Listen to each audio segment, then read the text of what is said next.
žer hlavně pražáky, jmenuje se Jožin. Jožin z Bážin, močálem se blíží, Jožin z Bážin, k vesnici se blíží, Jožin z Bážin.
What's up, everybody? We're here on a late Saturday night. I got my co-host that hasn't been here in a while. He's back, Mr. Eric Santos. So we're just doing a tonight's show. We're going to be talking a little bit of movies and television. I know we're going to have a wrestling show coming up here and probably maybe in a couple days. I'll get Sean and all them because I know Eric just got back from a good show in Cocoa Beach here, and we were all at one in December. We haven't talked about that, so we're going to leave that for another night. So he's got some good stories to tell on that one, and we're also going to have a rock show coming up probably in the near future with a local band here in Okeechobee named called Mind Virus. So something to look forward to. But tonight.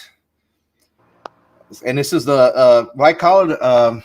Thank you for we had that interview a couple weeks ago, right before around Christmas time on our show. But tonight we're going to talk some Cobra Kai. Oh yeah, you feel that snake? And well, we might talk some. We ain't going to talk no Boba Fett unless I get any special guests because got to sort of keep it quiet because Eric hasn't seen Boba Fett yet. So we can't talk that, and we're in Spider-Man, so we can't really talk about that yet either. But we talk a little bit about Matrix and stuff, if there is anything to talk about the Matrix. But Cobra Kai season 4 just landed right before Christmas, or was that right? It was right after. It was right. It was Christmas or New Year. I just seen it. Was it New Year's? Yeah, New Year's. Yeah, New Year's right after Christmas. Yeah. Long waited. I mean, it was funny about Cobra Kai. I didn't get to see it when it was on YouTube. I think Eric, you saw it when it was on YouTube, right? You saw the first 2 seasons. Yes. And I heard a lot about it, and I was like, "Oh shit!" And I was going to watch it, and it got moved to Netflix. Unfortunately, I had my Netflix canceled at that time, so I didn't get to see it. And everybody's like, "Oh, this thing's fire! It's fire, fire!" And then the 3rd season came out. Netflix had the 3rd season. It was their official first season for Netflix. And I was like, "Oh, you gotta see this! You gotta see this!" So I was like, "Hell yeah!" So I got my Netflix account back. I was like, and I binged all 3 seasons, and like, oh god, I tried doing like 3-4 days. I mean, I was like watching a late night thing. I was like, "Oh hell yeah!" Only thing I hate about that is, and I was like, this one is. I binged the whole season, and then I was like, I want more. I was like, at least like on your Disney Plus shows, you get one a week, and you're like, oh, at least you got something to look forward to next week. So, after this 4th one, it was like, it was like after that 3rd one, I was like, damn it, I'm ready for another one. So then they said, Christmas was so we had to wait 6 months. So there's fourth one. Now we got this fourth one, and they already filmed season 5, and I don't know when we're gonna get it. I hope the summer. I hope it ain't next December. I hope we get it before that because there's a lot of stuff that happened. So, but Eric, what did you think about it? I mean, it was good, man. I loved it, especially when they bring in the what's that guy's name? Silver. Yeah, I like. Silver. Yeah, they show a little bit of the backstory of him, which was pretty cool. Yeah, I like the fight with Hawk. You know, and it was surprising. You know, the part when Stingray, Silver was beating the hell out of Stingray, and I was like, I knew, and then they showed him in the fact. I knew something was. I was like, man, are they going to end it where they're going to arrest? They're going to arrest Silver at the end. I thought they were going to arrest him. I wasn't thinking about him double crossing. Chris like that. I was like, oh man. Yeah. I mean, me by surprise. Yeah. So we're gonna get a redemption. Chris he gets out. We're gonna get that redemption. So I mean, there's a lot. There's a lot going on this. I know a lot of people didn't like this season, and they said, oh, it's overdoing it and all this. I enjoyed it. To me, I enjoyed.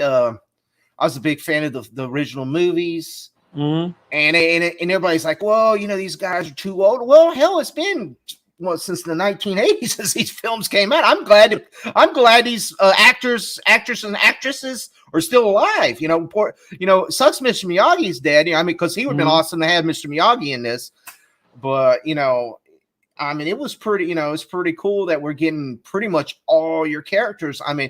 Look, you got you got the guy from Okinawa. He's they had him and Daniel at the end. Yeah, one of the guys died. One of the Cobra Kai's, but he was in episode 2. When they did the little bike ride and all that, and then they had the memorial night. So that was cool. He got to do the. They got to have him in there before his passing and all that. So he did. He got his their memory and all that. So.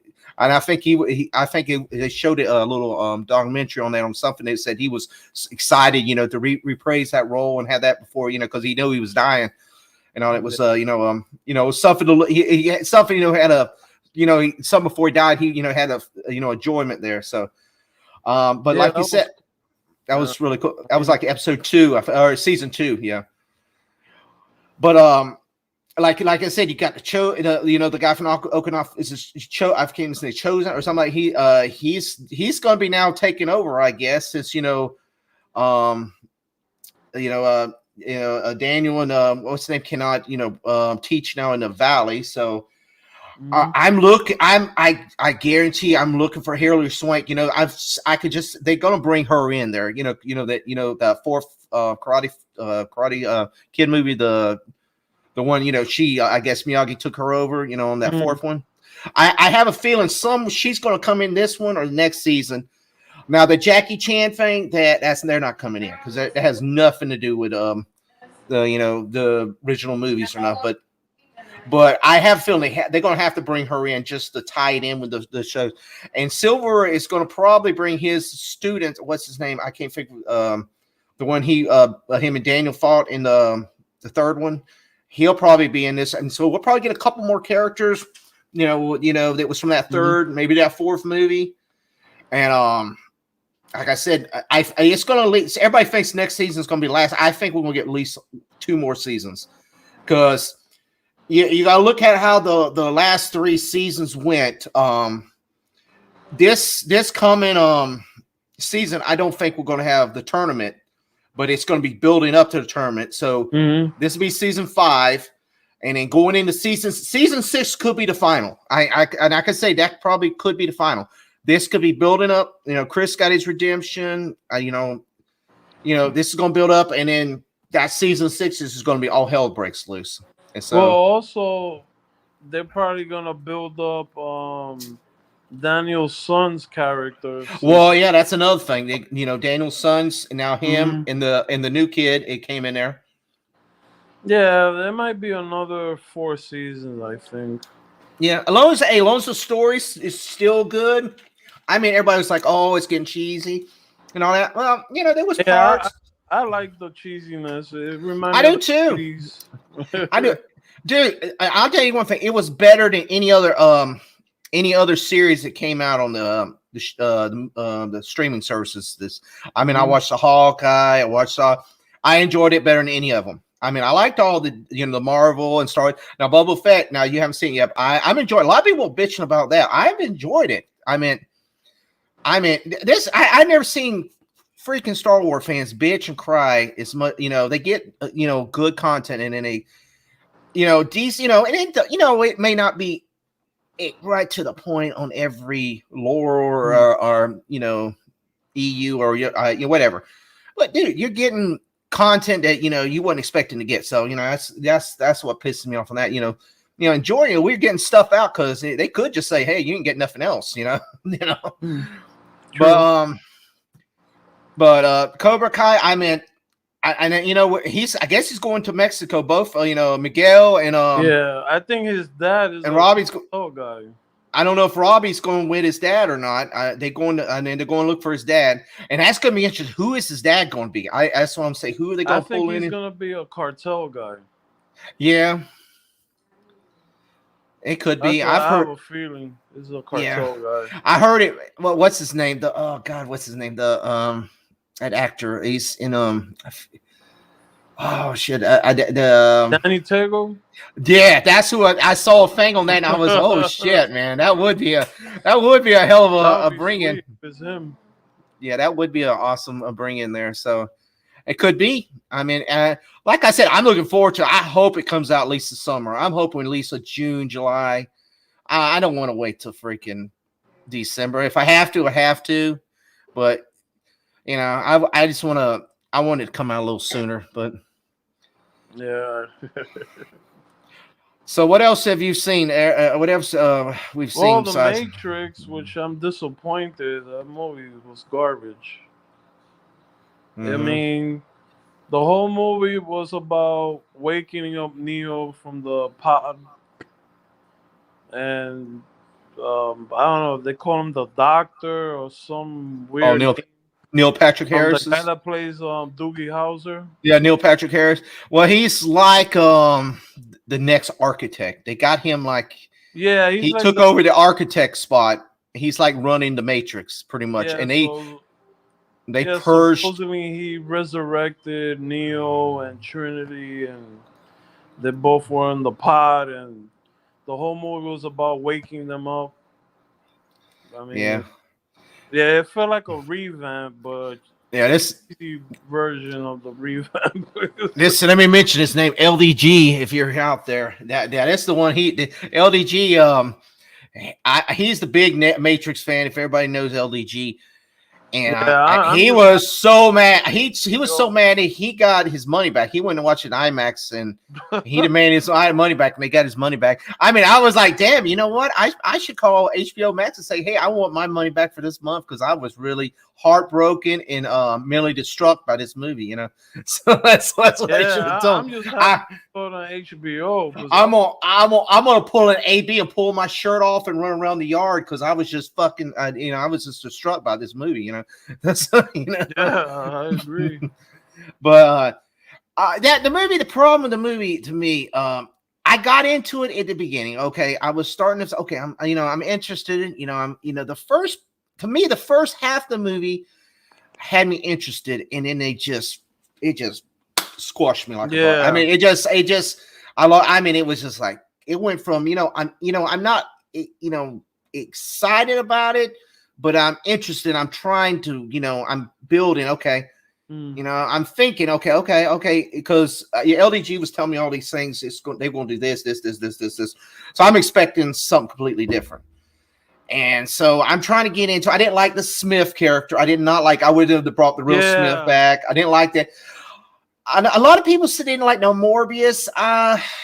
He was okay. I understand. It was like a robot, like simulation of him / something. Okay, I didn't like the 60 years they just okay. mm, We're here, and 60 years later, okay, we're here. Problem with me, I had so many damn questions about the first three movies with plot holes and stuff. Now I'm like, I got a 60-year gap now that I'm like, what the what the hell is going on between now and then, oh, and then it's like, well, they had a purge. They got rid of the Oracle. They got rid of the two programs. It was the little girl, what's her name? She helps them out, her parents in the train station. The kid that bent the spoon. And they got rid of them. And then that part with the Frenchman up there, that to me, that was like, what the hell, man? He was like, hey, I remember this. He was up there like, I'm like, dude, just get down there and fight, man. He was up there just talking shit. And it was like, and they got rid of the train guy. Oh, that's what I thought. That's who at first it was, because it looked like it looked like a bum. He was up there just talking shit and looking like all trashed out, like he just came out of the gutter. And I'm like, is that the train guy? And then I was like, no, it sound like him. And then and I watched a little long, and if that's the Frenchman. I'm like, dude, that didn't. And he was just up there talking shit. He was like, oh, I'll come back and I'll get you. And I'm like, it's like. And then, and I guess I was trying to figure out who them other people wrote programs, and I didn't really recognize them. And maybe a few of them, maybe it was like nothing. But the fighting was it was sloppy. The fight, how the first one, you could see the slow motion, but the surroundings, you felt it. You could see the vibrations. Dude, this felt like they were in a freaking warehouse, and it was a film student just filming a bunch of amateur actors fighting out there. That's what it felt like to me. It was just real cheesy. You barely seen them when they slow motion. Only time you seen slow motion when the Neil Patrick Harris character, the new architect, he did the bullet and did that. He slow motion, and and they took the agents out, so now they have swarm mode. So everybody's like a bug. They turn into it looked like they were trying to do the a zombie apocalypse night type situation. So it was called Swarm. See, they all look like zombies running around, jumping out of the buildings and splatting everywhere with green goo and everything. So it was like, see, that sort of was a disappointment. And in the ending, of course, they had SJW. I'm not going to say it, but Neo can't fly, and Trinity, she's now on the flyer, and she holds him up. So they got they Captain Marvel it out there, and so now is she the one, or they made so they did a reverse switch there, and that whole thing about they changed it was she and her. That was the only time that Neo had his powers, and in the Machine City, I wanted to see more of the Machine. I wanted to see more Sentinels and the Machine City. I mean, you had that little 2-minute block of the Machines fight. Why can't we get like 10 minutes or so of the Machines like blowing the hell at each other? That would have been cool, right? But and then the way the ending. I mean, what the hell? How are you gonna make a fifth one? I mean, he's like, we're gonna paint rainbows in the sky, and we're gonna change so okay. If them two are unstoppable, Trinity and Neo. So who are they fighting? Are they going to go fight the Machines? I mean, it's pretty much left it out. Okay, you just got, Neil Patrick Harris's character there. Okay, he can't do nothing to them. I mean, she can snap her fingers and snap his head back on. I mean, it was like, okay. So, hey, Poe, what's going on, brother? So, where are they going to go from there? That's the problem with me. I mean, what do you think about it, Eric? I mean, what do you think? I don't know. I guess they gotta find out who's the architect, and I guess he is the architect. See, they didn't. He is the architect. That's the problem. No, he's not. He's the controller of the Matrix. He's something else. I forgot what they called him, but he's like running the Matrix. They said the higher ups, he's underneath the architect. Yeah. What about that big ass freaking that thing with the face with the at the end of Matrix 3? Where the hell did he go? I thought that was the big dog. Why didn't we see that guy anymore? Where's all this? So the next one, they probably show more of that character. We ain't gonna get another one, dude. This movie has originally the kid that bent the spoon, he's supposed to be the prophet, but I guess the movie they made Neo the prophet, but really it's the kid that bent the spoons. Yeah, but that kid's gone. I'm with the I purge, know, but so I yeah, don't know. So he's the that's prophet, and it was not Neo. Neo helped the prophet, but yeah. I don't know. They screwed all that shit up. Machine God Babyface is not arcade. Yeah, see that? Yeah, Poe. That's all. I was, where's, I was expecting more of the machines. The Mhm. leaders, the leader of the machines would have got something in there.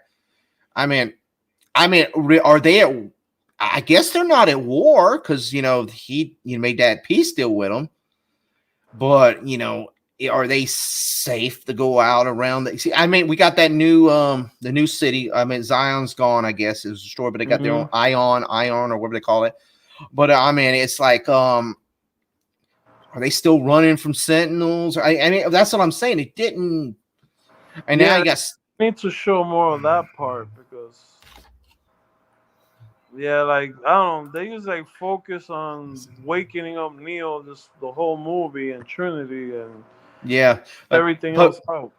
yeah. Poe says, remember they said the Civil War the machines against them. Yeah, I know. We got like 15 seconds of that. That I would have liked to see a lot more of that. That Mhm. would have. And see who's the big dog in the machines. If it's who's their leader. Who they got to have a damn leader. They can't just have it ain't like the Borg. Well, there's even the Borg. In Star Trek, there's a leader. You got to have somebody who is. I would like to see the leader or something.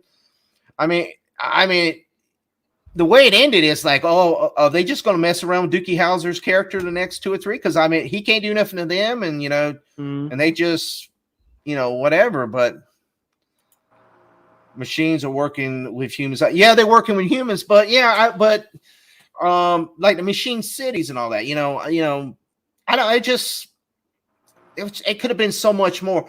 And the thing is, this movie did not make no money. It's going to be hard. They said it lost like maybe $200 million. I've Yeah. heard because it hasn't. I got to look at it domestic. It only is made like maybe 40 million. I don't know. It's made 100 million worldwide, which is terrible. Bro. I mean, you got Spider-Man. It's almost at 1.5 billion. This movie, I mean, you got to figure if it's only made $100 million worldwide is god awful. Because you got to figure this movie at least costs 200 or 250 to $300 million to make. And then on top of that, it's been delayed almost a year and a half. So you figure that's more, when they delay them, that's going more. And on top of that, the advertisement and all that. This movie needed at least make $500 to $700 million just to break even, just start making a profit. And it's not going to make that, and it's going to be hard. I heard that the Wachowski's sister or whatever name, the one of Lana, or the one who made it, because both of them didn't do it. And she didn't want to do it, but she was contractually she had to do it, and they were pissed at Warner Brothers. And supposedly there's a F Warner Brothers somewhere. LEG was saying in the movie, I've been trying to find that. So they didn't want to make it anyway. So it sort of was a backlash, and so it's not, if it ain't made no money, Warner Bros ain't not gonna greenlight another one if this one doesn't even break even. So it's gonna be hard for that. So pretty much this IP is dead. I would say more likely. Obviously, leader of the machines are not agreeing with lower level machines, so the boss doesn't matter now. It's supposed to be humans walking up and rising to control again. Yeah, Poe, but they just didn't go more into it. Well, they should have. The movie released at a wrong time but that's another thing. It was a stupid time to release it. They should have. Knowing Spider-Man was coming out, it's that hype. Mhm. And then on top of it, it killed themselves by putting it on HBO Max, which I watched it on HBO Max because I would probably been like LDG demanding my money back at the movie theater if I would spend $15. But too. I've been like, hey, I want my $15 back, and I want my $12 back from my popcorn, and my $6 back from my soda, and I want my. He said he got his parking money back. So because up in Orlando, you got to pay for parking. So he got his IMAX and his parking. I would have said I want my Coke money. I bought Skittles. You're gonna have to buy me some Tums because the popcorn was too salty. I would have been, whatever. You're gonna have to, I got a bellyache, a heartache, and mentally depressed from this movie. So be like AB, man. I've been running, took my shirt off in the middle of the theater and just run out the parking lot a couple times. You want a peace sign, doing a peace sign, So, let's see. The whole movie was F to Warner Bros. The way they had Neo made a video game that was inside joke. Boba didn't catch it. Yeah, that was another thing. This movie pretty much made the first three movies trash. I mean, they made them look like no reality to them. Mm-hmm. They were like a joke. So, and that's the thing. This movie should have helped them other movies explain a lot of those plot holes, what we got from them three movies that, I'm still wondering what the hell was this about? What was this about? Different things, because I can still watch The Matrix 1 and still don't understand some of the stuff, Mm-hmm. and then the second and third one just really at it because they wasn't as good as the original. So there was a lot of choppiness in there. And they had the animated thing, ties in with a little bit, and then plus the last movie came out 20 years ago, almost 20 years ago. And there's only been like 2 video games and they ain't came out a long time. So whatever they tied into it. So, and that was, and that's another thing about it. A lot of young kids, like I said, this movie came out 20 years ago. You got a new generation. A lot of people don't know what the hell the Matrix was. Hadn't seen it. They haven't, like I said, they haven't put video games. They haven't put shows. They haven't put. Eventually, the IP is big, but it's not big enough to people to remember what the hell it was. We will because I saw it in the theater. But a lot of people today is like, they're like, oh, okay. So you can definitely tell because nobody went and saw it. It ain't like, that's why I'm a little worried about, this Top Gun movie coming out. I want to see it, but a lot of people are like, Top Gun, what the hell is that? It's been 40 years. It's been a long time since we've seen a Top Gun movie. So, video game. I had the video game of Top Gun on the old NES, and I don't know if they came out on another one, but I was going to say it's been a long time. So you're not going to get a lot of, people doesn't know about it. And I'm afraid, I hate to tell Mr. James Cameron about Avatar. He's not going to make $2 billion on Avatar 2 because it's been a long time. They do have a little bit of help with Disney because Disney does have a theme park ride and a land. So they can promote it a little bit. But like The Matrix nothing has been for years. It's like my son didn't know what the hell The Matrix was. He never even. I showed him the movies. He finally saw them, but he's 14. He didn't know what the hell The Matrix. Never heard of him. He's So I was saying you got 20-year-olds. They don't know what the hell The Matrix is. It's not. It's like making a.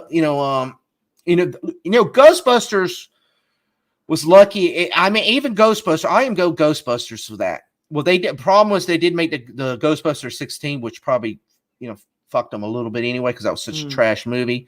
But they did have a little bit of people knew what Ghostbusters was. But Ghostbusters had a little bit of fame because they did have cartoons and stuff, so people still remembered them. But if that Ghostbusters film would have been made maybe 10, 15, 20, years ago, it probably made more money than it did now. It did good. It did good because like us, I want to see it. I haven't seen it yet, but it's like if they made a Gremlins 3 right now. I know I'm hearing they're going to make a Gremlins TV show on HBO Max. I would go see it because I liked the Gremlins back in the 80s. I heard the Child's Play TV series is good. Yeah, I haven't seen that. See Avatar 2 will make a big no problem, and we already filmed 3 and we'll be filming 2, and I know they're supposed to make like 6 or 5 or 6 of them, but see the only problem that film was supposed to come out 10 years ago. They keep delaying it. If it's good, I'll go see it. I like the first one. A lot of people hate Avatar. I like the first one. It's a long movie. Hopefully, it's, the problem with the thing with the first one was that you had that new that 3D technology. It was real, it was exciting at the time. I don't know, and that's all depending with this pandemic. If we got China close, if China doesn't open their borders for any of these movies, see, China hasn't even opened for Spider-Man. Mm-hmm. So you got to figure you losing $300 to $400 million on a big movie from China. Like Spider-Man would be at $2 billion. I've been hearing people talk, Spider-Man gonna get to $2 billion. It would if China opens fully on it. It probably would, but right now I'm here. Well, and I'm just reading the thing like in Hong Kong and all that. They're closing the theme parks. The Disney has a theme park over in Hong Kong. They're closing it down for 2 more months. Shanghai, I'm not sure if that one's closing, but you got to figure if they're closing theme parks and stuff, that means the theaters are closed. So that it ain't going to get it. And my friends in Canada, they're closing everything up there. They can't even go to the gym or anything up there, or movies or anything. So they're closed. In parts of the United States, New York, California, they're supposedly closing areas down too. And independent in Europe too. So all your major markets already closing down. So Spider-Man did good. They're lucky they got it out in time before this shutdown thing, because it could have been even though Spider-Man's really good, you haven't seen it yet. No. It's a really good movie, but it could have been really screwed if the way this stuff's going down with these lockdowns now. If they would have had Spider-Man in January, it wouldn't have even made $1 billion. It's just because there would have been no way it could have did it. Because how are you going to do it if your 4 or 5 year major markets are shut down completely? True. So the technology and how Cameron changed filming to Islands, Tenet, Avatar they will be successful on all. Jay, and that's the thing, Poe. You cannot really bet against James Cameron, because James Cameron, if he puts his thing in, I know a lot of people hate him, but he doesn't fail too many times. When James Cameron, I know he brought Alita in with Rodriguez. I love that movie. I hope to God they make a second part of that movie. Alita, you remember that one, Eric? Alita, A Battle Angel. I would love it. If anybody can do it, he can do it. It's just the problem is he's got a year from now. Hopefully a year. We're talking a year from now. December, almost a year, 11 months. Hopefully we're in a different state, and we're, everybody's, holding hands. We're like packing those fears to the brim like we used to. It's just, that's the problem. Like Endgame and all that. If we had Endgame out right now, it wouldn't be making it, because you can make a lot in the United States, but if you close China, if you close, you close Japan, you close Canada, half of Europe, you're just not going to make $1 billion. There's no way. Like I said, Spider-Man did good. I told somebody that it'll probably do a bill 1.7 billion, and that's pretty good. It may not even do that, but I at least get 1.5. But if China would open its doors to all this stuff, it would probably hit that $2 billion. Hey, Chillmong, what's going on? Avatar did not make a loyal fan base. It was just a good 3D. Yeah, that's the thing. I'm saying it was the technology at the time. Everybody was like, oh, wow, 3D. That was when 3D popped out. So a lot of those 3D movies did good, and that really wasn't that great. It just, everybody was like amazed, and all this, because you felt like you were, flying into films. And now you can, they're diamond. You can watch them on, YouTube and stuff. So,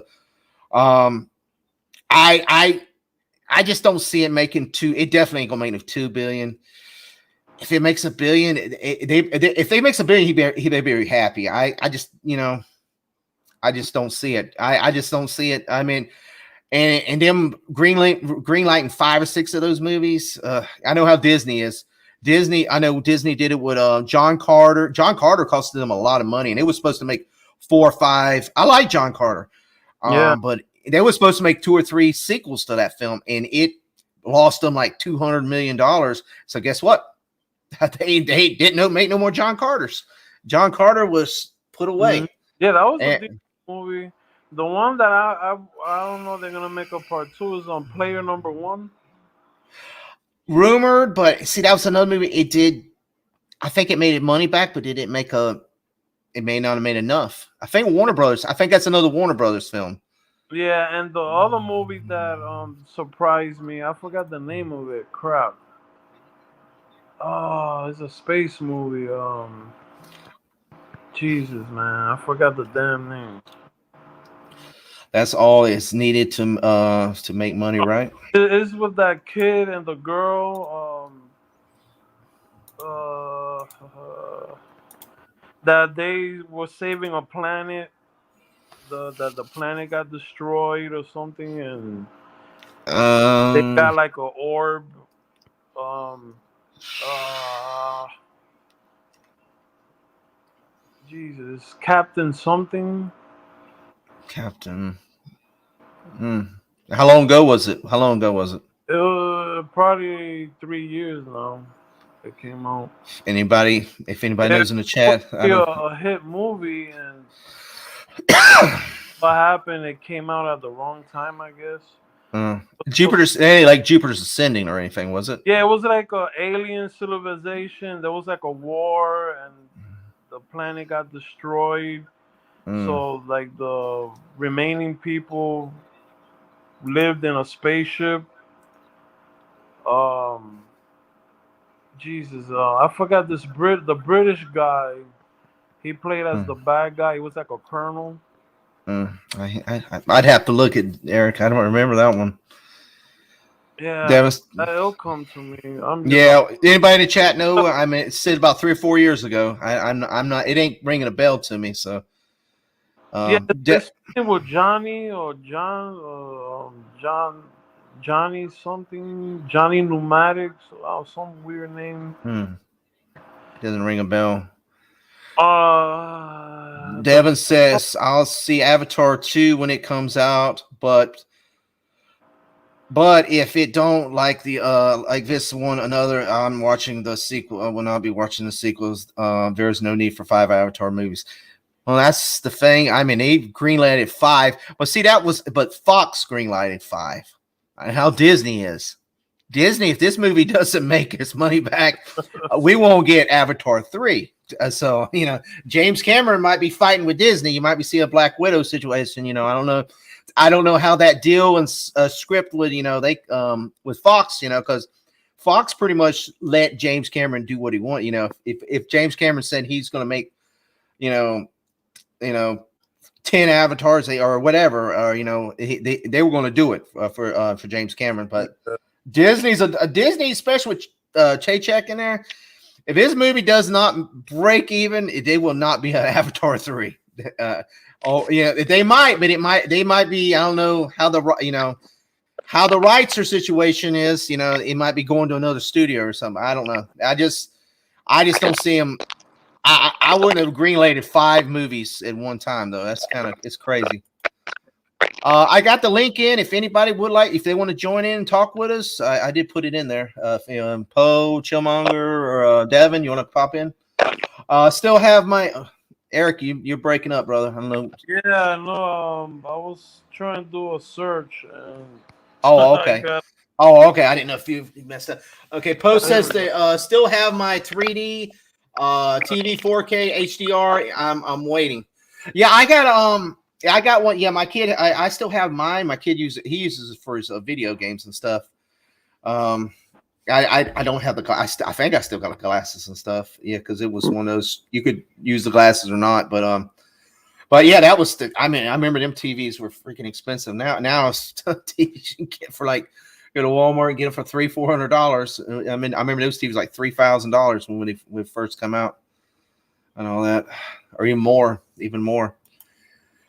I don't see Avatar t-shirts out in the public. No, me either. Chillmonger, only where you'll see them is at Disney World because they have a theme park ride there. They have a little land in the Animal Kingdom.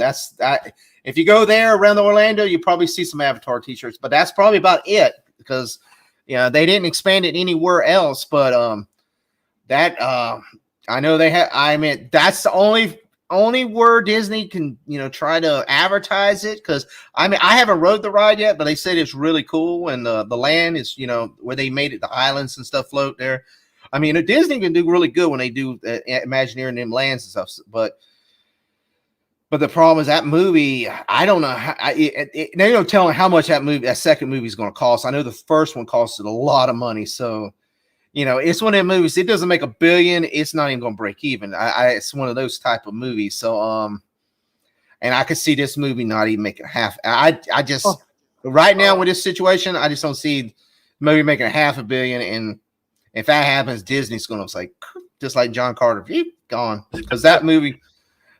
Because that was the same way on that movie. There was a couple others. What was there was another? There was like the Lone Ranger was another one. Disney they got the rights to that, and that movie bombed. They didn't make money, and then because that was supposed to be that was supposed to be the next Pirates of the Caribbean. It was trying to make even the Pirates of the Caribbean. The last Pirates of the Caribbean did not make the kind of money they was expecting. I know it did decent, but it didn't do good here in the United States. So they're trying, when they get, that's the problem with Disney. When they get that $1 billion taste in, man, if they don't get it every time, man, they give up on stuff. John Carter was okay, but the fake Star Wars, man, it was, but say John Carter. John Carter was, I had to look into it. I know it was a book series by the same, I think the same guy wrote Tarzan and stuff. I mean, it's an old book, but Disney got the rights to it. I liked it. It just, it did, I would watch the sequel to it if they had it, but it just, it costs a lot of money.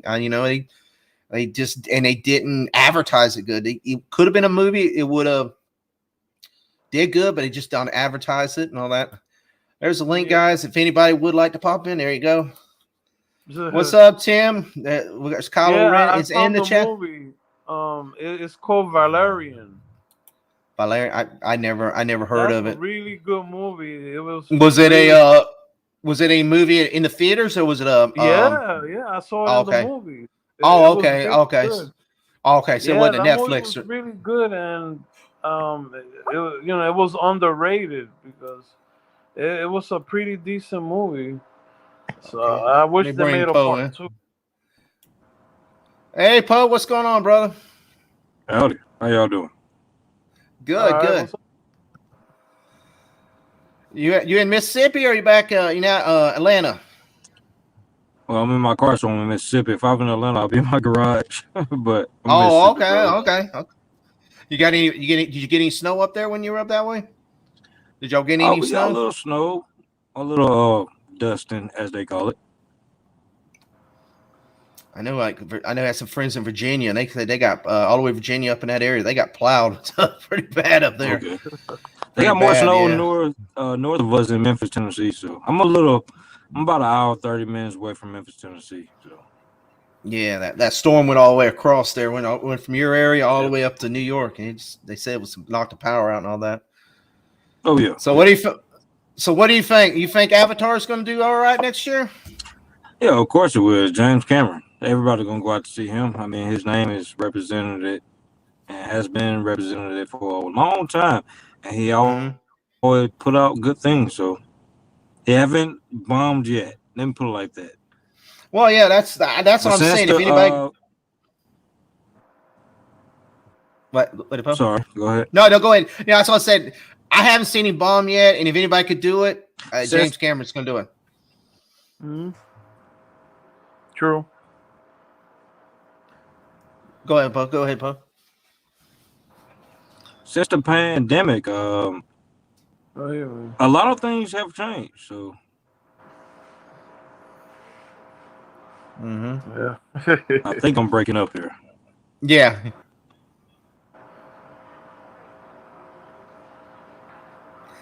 Yeah, it's just. Can you hear me?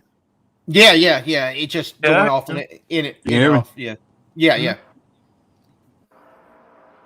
I hear you, Poe.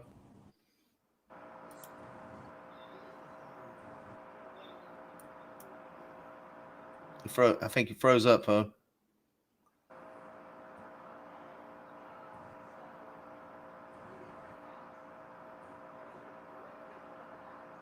Yeah, Poe, I think you froze up. Chillmonger says, I don't expect a momentum from 2009 movie to carry over, and I see no signs it will. The only thing I'd say, Disney better start advertising now. I haven't, like I said, I haven't seen a trailer out yet. They need to start putting some trailers out. If because that is a tentpole movie that they do need to. They do need to. Oh, let me get Poe back in. Okay. Yeah, the movie I'm waiting for is the next John Wick. That's what I'm waiting for. There, Poe. Okay, I got you now.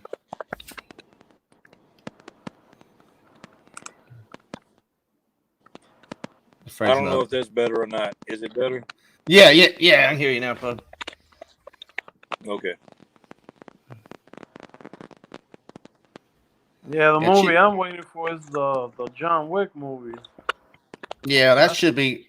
That one got delayed again too, so I don't know when that one's going to be out. Yeah. Let me see. Jill says at least he throws decent pose. Good one. Yeah, I mean, but I just say, and it could do $1 billion. But like I said, Disney and them, they need to start putting some trailers out. They need to start advertising it. People need to be aware of it. I mean, I saw a couple little clip arts of it. I mean, I guess they're going to do it in the water. It's going to be this movie is going to be more sea based, sort of like Aquaman type. It looks sort of like. So I don't know. People going to say it's copying Aquaman, or I think, to be honest, since Mr. James Cameron has seen the Avatar name supposed to be the Chinese kid. Well, that's the Airbender. That's the Airbender one. But it was supposed to be Avatar for that movie, but they called it the Airbender. Yeah. So what was it, Poe? Poe, what was you saying? I think that since Aquaman came out, I think that Mr. James Cameron is gonna change up the way his underwater world will be, because he gave us the world of what was it called in the movie? Pandora. Yeah. I think he would change the way that it would look underwater since Aquaman came out. That's probably why it was a delay in movies. And he already filmed 2 and 3. It's already filmed. Oh yeah. Yeah. Well, then you got Namor coming out too. Well, we got Namor with probably Black Panther, so they're going to see another underwater thing. So, I mean, it could. I mean, like I said, I just, I would figure they need to start, like I know the Super Bowl comes out. They start advertising movies. I would, if I was them, I'd at least have a, hey, we're doing an Avatar 2 coming out in Christmas. Sure. I mean, it doesn't have to be a full-on trailer, but get some clips in there, get people interested, and like, hey, this is coming out, get people excited about, because I'm gonna say, don't wait till August to start putting trailers out, because this is a, I say this is it's the kind of movie, if I know how Disney is, if it bombs, it's gonna be. I guess the Avatar 3 will be on Disney Plus the next week. It's one of those type of things. But they paid millions for those TV spots too. Remember that? Yeah. So if they put out a TV spot, it's gonna be a good one. Yeah, that's what I'm saying. But I would hope that they put it in a TV spot for the Super Bowl or the national. We got the national championship game coming out Monday. It's a Monday. This Monday, right? So we might start seeing some movies, on that too. And it's undependent. And if it's, if it gets worse, I mean, and these movies start to, start pushing back and delaying again, who knows? Disney might yank that December spot. It might be 2023 till we get it. It could be that also. It might be it's been delayed 2 or 3 times, so it could happen again. I want to ask you a question too, buddy. Are y'all actually excited about gonna CGI the Black Panther character? They're gonna CGI him in the movies. I don't know. Right now, that movie's delayed there till. What was it? Shuri's taking the place of Black Panther. Sure. Yeah, but right now she's still injured, and I know there was some COVID situations, so I don't know. I heard that movie they won't start filming again until February or March. So well, she got injured while playing the new Black Panther. Yeah, so you know that she's going to be the new Black Panther. Yeah. I don't think that movie will be out in was it supposed to be out in November? I think it'll be pushed 2023, more likely. Yeah, I think so as well. Yeah, it's just I meant. You don't want to rush a film like that. That's $1 billion franchise, and you just don't want to just, hey, we're gonna start filming till summer and put and release it in 2 months after you're filming, because it needs a good couple months, a good 5-6 months of tightening up all this movie too, man. Black Panther. Mm-hmm.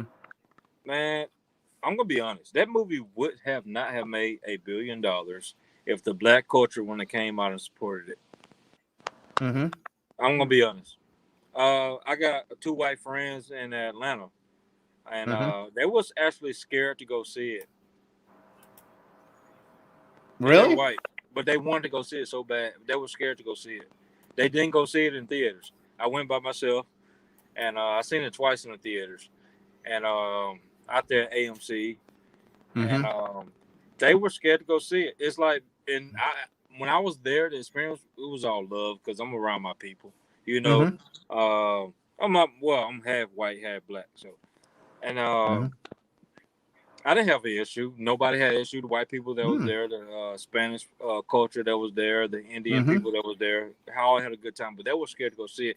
That movie could have made so much more money at the box office if people like that in their 20s, 30s wasn't scared to go see it with their families. Oh yeah. I don't understand why they were scared. I saw it twice. I saw it twice. It was really? I really enjoyed it. I saw it by myself, and then I took my kids to see it. I really enjoyed it. I saw it in Fort Pierce, and then I saw it. Brought my kids, and we saw it up in town. I enjoyed it. It was an awesome movie. And another thing, China really screwed that movie too, because I don't know what it is with China but they put some hate thing out on China, and it did not make a lot of money in China, and they didn't show it. And I think even Robert Storms was on his channel was talking about that, about China hating on that movie, and that movie would have did like most Marvel films does in China. It would have put at least $400 or $500 million more on that movie. That movie would have been close to $2 billion also. I mean, it was a great movie, and that's what I felt. When Boseman died and all that, I'm thinking, I don't know what the hell they're going to do. I mean, Ryan Coogler, I feel bad for Ryan Coogler because he's between a rock and a hard place. Because he's going to get shit on no matter what he does. If he recasts T'Challa, they going to, everybody say, "Oh, you making Chadwick Boseman? You're not, you should have, left it alone, left it out with Chad." And then if you don't do it, then you got the people say, "Oh, why are you letting Shuri be the Black Panther or whoever whoever becomes Black Panther?" So I mean, he's going to get shit upon no matter what he does, what happens. And it's just been one thing after another. And then, he's filming it. And then she got injured. And then supposedly they were going to fire, I guess, wherever they're filming, you had to have the vaccination card or something. And she refused to do it. And so they were going to fire her. So I'm thinking, what the hell? If they fire her, who the hell are they going to have left? How are they going to explain?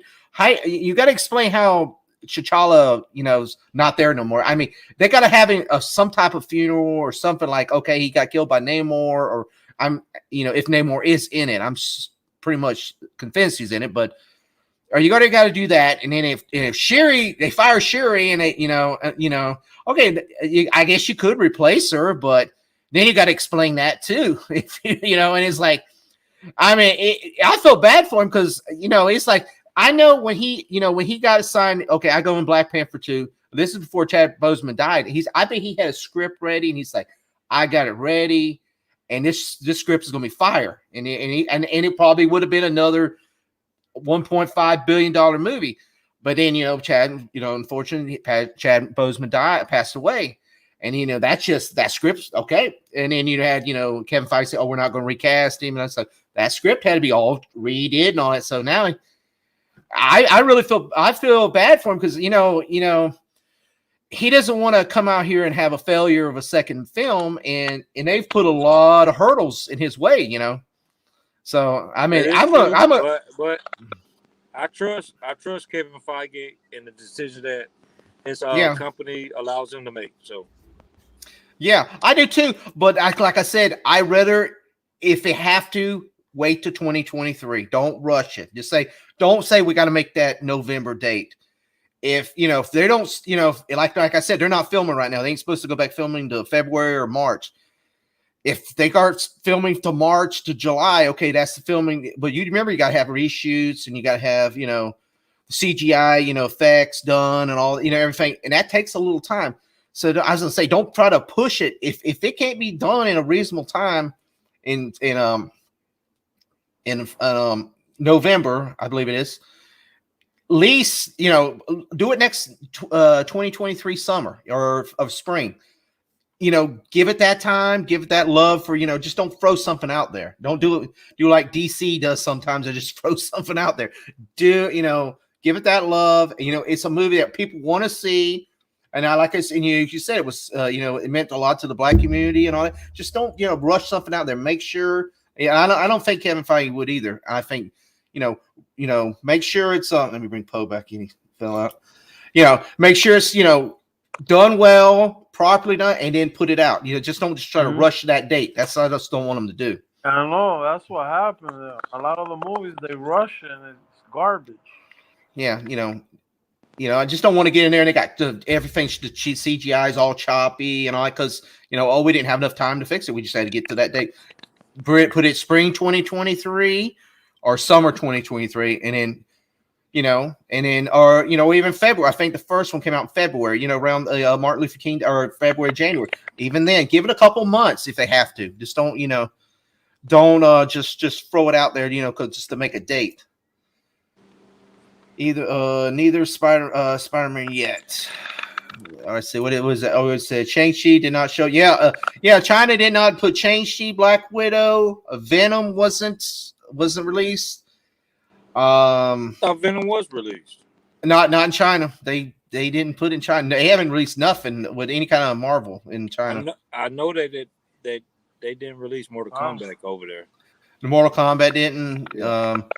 Only thing, Fast 9, the Fast and Furious is the only thing it really got. That and Godzilla. It's the only thing it really got released over there. Yeah. And if it wasn't for China, Fast and Furious would not have made much money. That was what made them money. Yeah, you're Spider-Man. Let's see. Yeah, what's going on. China's butt. Oh, well, yeah, because they were about to. China got a thing for Americans acting stupid in cars. Yeah. Yeah, John Cena wouldn't apologize. They were going to cut it out of there, too. Feige got that's a major thing.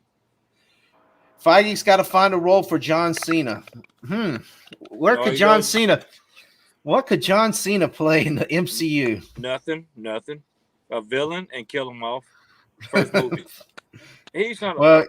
He's overrated. Sorry. Peacemaker. He's Peacemaker. I'm trying to figure something that's like Peacemaker in MCU. Nothing. He don't even play Nova. Maybe Nova or something like that. He doesn't even play Peacemaker great. No, do not put him in the MCU.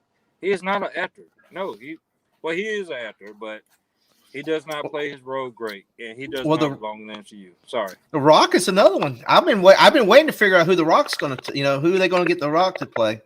They got Shazam. I thought Namor was going to be it, but that didn't happen. They supposedly got somebody else for Namor. So The Rock and Shazam. That's enough. Yeah, but he was supposed to. They was rumored him going to be playing Namor also, but that didn't happen. But yeah, he's got Black Adam right now going. Yeah. See what happens with the DCU. I know Batman. I was telling somebody the other day, Batman is a must. They must do good with Batman. If Batman does bad, they're in some hurt right now. I don't think it will do bad, but I mean, the Joker did great, and now they're coming out with the Batman. Mm-hmm. And they got they calling him Pattinson now, not Robert Pattinson. But I think he's gonna do okay. Oh, he said Peacemaker. Chillmonger said Peacemaker is a Captain American variant. Oh man, imagine them putting John Cena's Captain American variant. Oh my god. Do not compare him to him. That is You know who he could have. Do you know who he could have been? And he'd been just like that little cocky bastard. In the Winter Soldier, the Captain? What's his name? The U.S. agent or what it is? The guy who tried to be Captain America. He was a little cocky guy. John Cena probably could have played that role. Because that's the type of role he. Red Skull. You know what I'm talking about, right? The one he got the shield and he was killing the guy with the shield and all that. That guy, U.S. agent. I think he'll be good as the Red Skull. Red Skull. Thank you. You said it perfect, brother. Yeah, if he does, what's his name doesn't come back, it's the Skull. But you got all these variants, man. Supposedly, just imagine what we're going to see in Doctor Strange 2, man. I've heard all kind of stuff. And we're going to get variants of Iron Man. I've heard Tom Cruise is Iron Man and all these different variants of things. So I'm like, oh. Tom Cruise is a little bit too old to be playing that role. They'll get RDJ back. They got to pay Tom Cruise the same thing they pay RDJ. So they're not going to pay them the same thing without getting RDJ back to bring back fan service. So that's not going to happen. Yeah. And we were supposed to, I know a lot of people say, we were supposed to get Shumagora, the big eye, octopus looking thing. It was supposed to be this, but it's not him. It's supposed to be Gargantuous or something. Which is a Namor villain. So I know that's going to throw a lot of shit in the wind on that when all that comes out. I just want to see Galactus.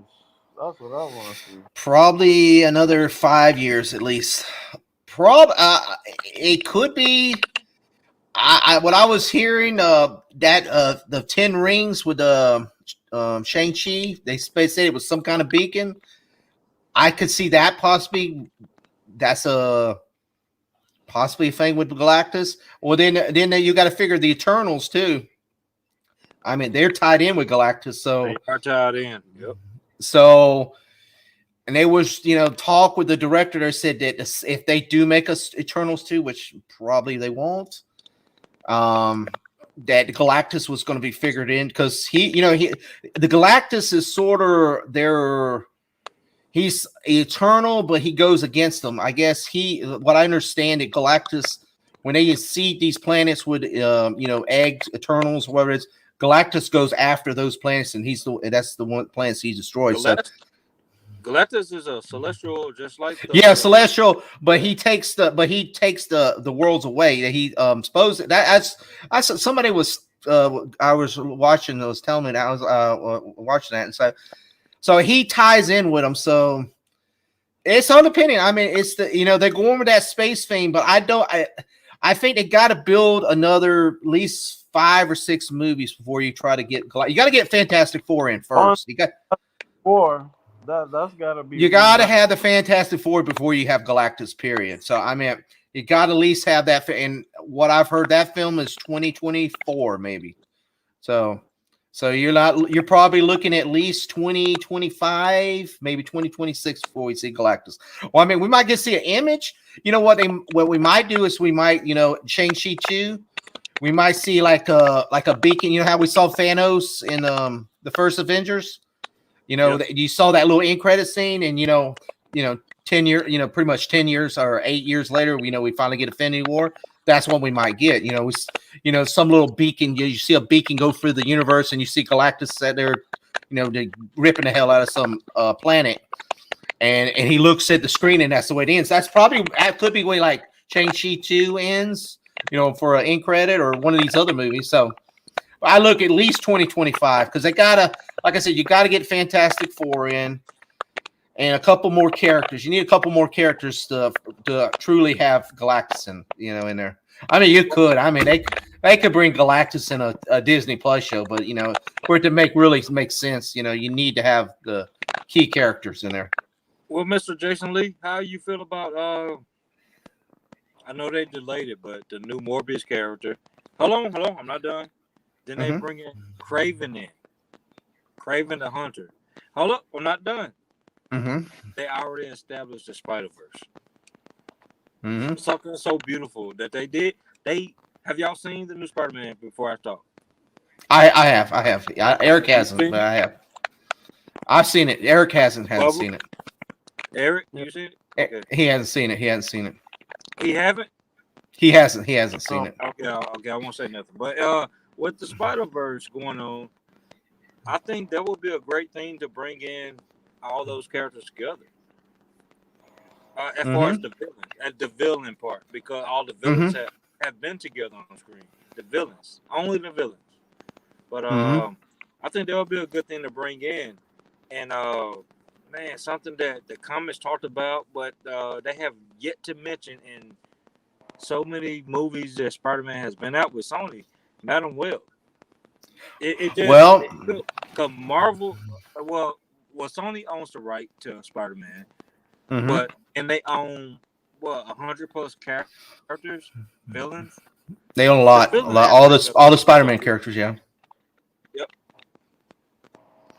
Well, even the anti-heroes, as far as Phantom, Black Cat, that's another anti-hero. Black Cat, they already rumored of making a Black Cat movie. They're going to do a Black Cat movie. Oh, that would be awesome. Yeah, they're casting right now. It's Craven. Definitely Craven's going to be done. I've heard Electro. They said Jamie Foxx made a deal. If the movie did good, that they possibly he'll get a spinoff. Are you serious? That was if the movie did good, that he possibly might get they got to work it out to get a spinoff of it. Okay. It might be doing all the pretty much all the villains. But you know why they're delaying it? I was talking to Chris, Chris Knight, and he was like, "Oh no." I said they're going to put Andrew Garfield in there. That is why they're delaying. They can say COVID all the way. They're going to go in there and get Andrew Garfield in there because you don't think so. But it's a Venomverse. Well, who do you think is going to be in there? Which Spider-Man? Tom. You think Tom? Of course they will. He's the younger Spider-Man. They will put Tom in there because he went through so much already in the past 3 films. And no spoilers for the third movie, so don't put spoilers in the third movie for him. But or the chat. Well, I won't. Yeah. They have to do it with Tom Holland. He's finding himself. He's now on his own. Finding him on his own. You watch the movie. He is completely. Yeah, I know. So they will do that with him, and because he's gonna stop pulling his punches. He's gonna have this no Iron Man to back him up. No, this person or that person to back him up anymore. No Happy. It just he's gonna do it on his own, and you need this one thing to put him on the breaking point to make him great, to make him grow from high school to college to the man that Spider-Man everybody knows in the comics. And that's why I think it's going to be Tom Holland that get the symbiote suit. The symbiote suit, it could be, which was a great suit. That was a great comic too. Yeah, see, the thing is, the problem, and this ain't really spoilers, so I ain't spoiling it for Eric, but we know the Vulture's in this Morbius film. They already showed, and Scorpion. So there's the top. See, there's a prop. See, there's a couple things that doesn't make sense. That's in there, but they keep mentioning that what happened in San Francisco. They keep mentioning Venom. They mentioned Venom in this Morbius thing. Without any spoilers, the multiverse is now open. Yeah, it could be. Yeah, it could be. In Spider-Man movie, then everybody probably seen the trailer for Doctor Strange in the multiverse of madness. So Scarlet Witch is there. It's open, brother. And now, it's open. I think Sony and Disney is. Fuck that. Oh yeah, they're gonna be in every. They're gonna come together.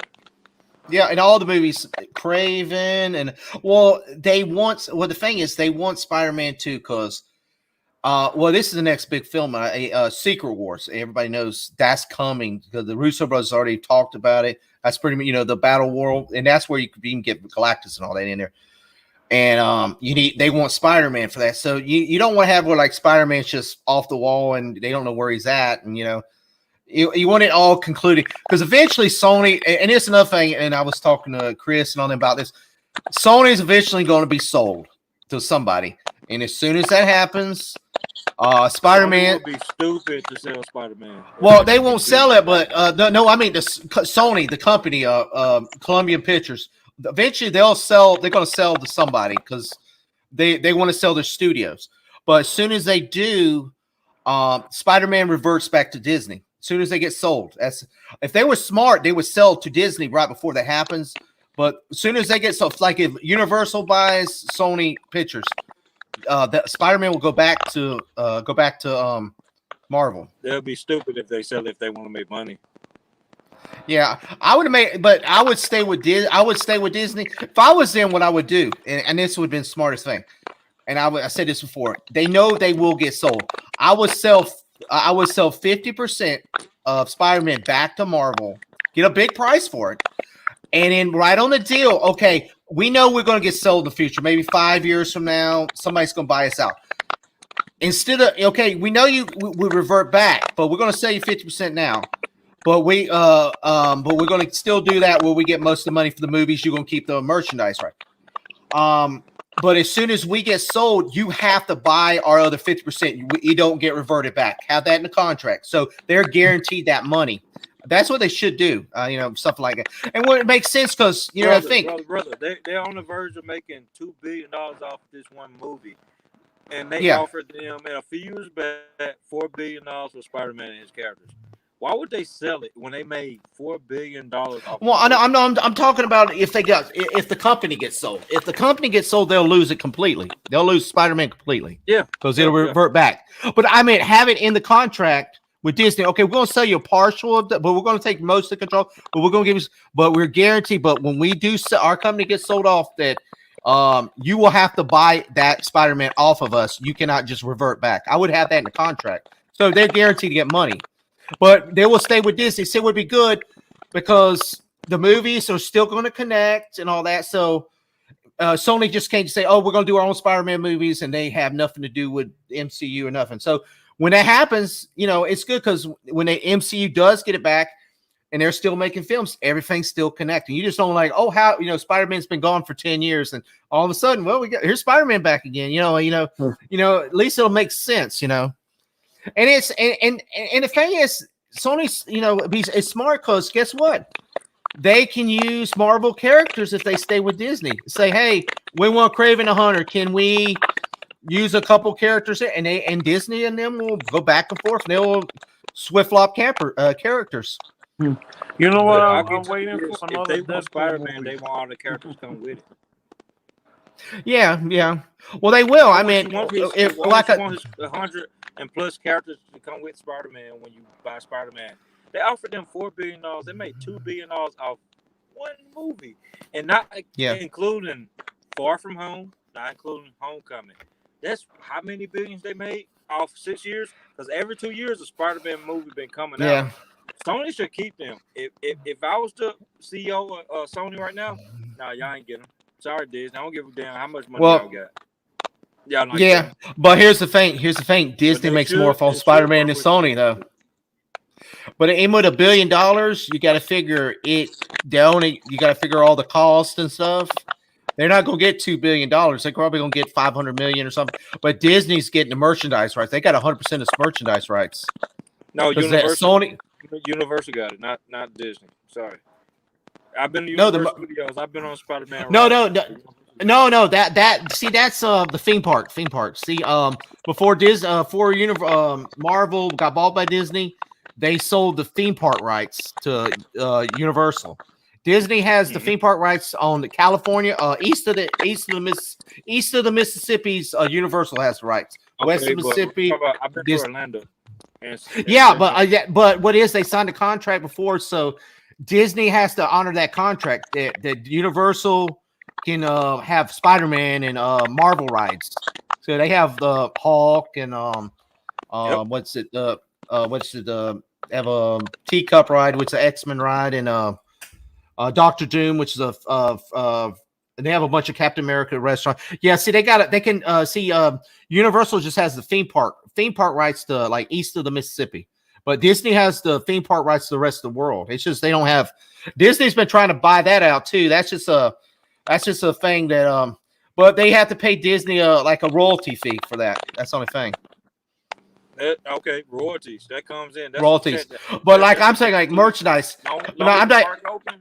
Yeah. But I'm talking about like merchandise. You know, like your Spider-Man shirt at Walmart, your Spider-Man pillowcase, your Spider-Man lunchbox. That's Disney's, man. They get 100% of that. Are you serious? Sony's. Yep. Yeah, Sony sold out. Sony was about to go bankrupt about like 8-9 years ago, and they were about to sell Spider-Man to Disney, but I guess Disney said we'll buy your merchandise rights. So they bought the merchandise rights off them. So they got 100% merchandise rights. So Sony only makes money off the movies. They don't make it off the merchandise. That's why when Into the Spider-Verse came out, the Miles Morales.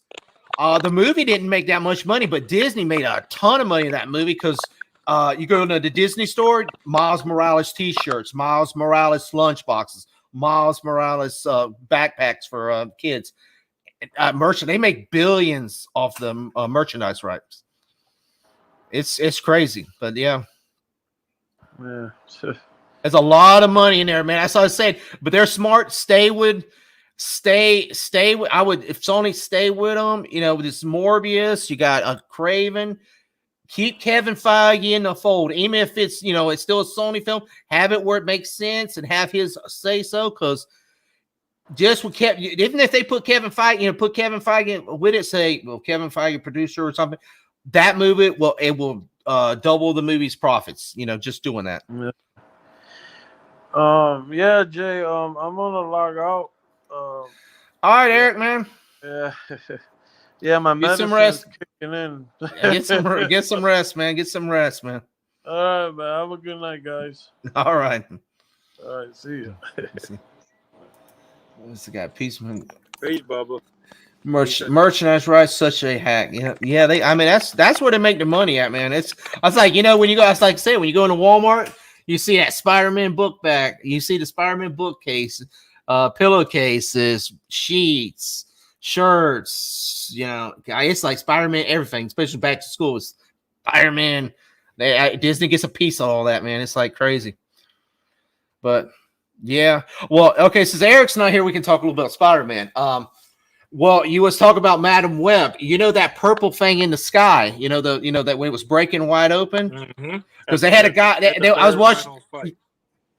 Yeah, I was watching a guy's stream, and he had like the pictures, and he had some kind of thing. He was zooming in, and they were like looking at the shapes of the character, and he thinks he saw Madam Web as one of those characters up there. Madam Web, Rhino, Craven, Black Cat, okay, and a few others. But he said he showed one of them, Scorpion, because you can see the Scorpion with the tail. I mean, he had it zoomed in like really close, and I was like, but he has one, and it looked like Madam Web. You know that picture you see of Madam Web like thing.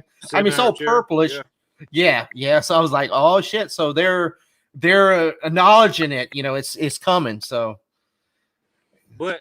And the guy with the staff is Craven. You see that one? I think Danny said it. He says, "Who's that guy with the staff?" He zoomed it in. You could tell because you could see the Yeah, I didn't see that. The fang, and it looked just. I've been watching the IMAX, and I didn't even see that. It was so quick. Let me bring Chillmonger.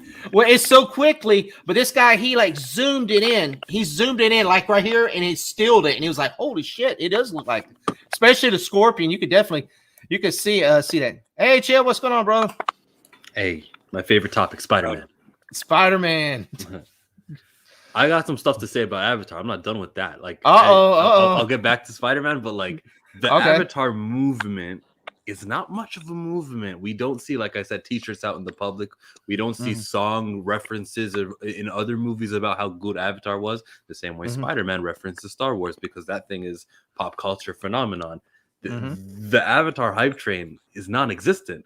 it was a good movie, no doubt about that. It was taking the limits of technology to the next level. But then again, don't we just get that in every summer blockbuster now? We get that CGI fest 3D stuff. Like, I don't know if James Cameron is evolving the first Avatar and doing it again. That's another topic, and but that's a big ask to get to ask for. I'll still be there, and I still want to watch the movie. I just have skeptic. I want to add on to what you're saying that James Cameron, as a director and a writer, does not move as every other director and writer moves. So he's gonna do his own thing, and I respect that. So I trust in what he do. I'm not a fanboy of James Cameron, but I do respect what he do, and I trust it. So he's gonna put out quality content always. And we don't have to have teasers. We don't have to have this. And we will just talk about Super Bowl spots that they spend $20 to $30 million for what a minute or two just to about be a minute on. or less, 30 seconds. So he don't have to do that because people are going to go. Not just us. I'm 35. People older than us know James Cameron, and they will take their families to go see James Cameron. Rich people, middle class people, lower class people will all go see James Cameron work because of Avatar, Titanic, and Aliens. Because you got those different film rates that know James Cameron work. So that's just how I feel upon it. But James Cameron is a great director. I can't wait for it. Yeah. And it's all for the pandemic too. If the pandemic's still bad, I think they'll yank it in 2023. I think they will.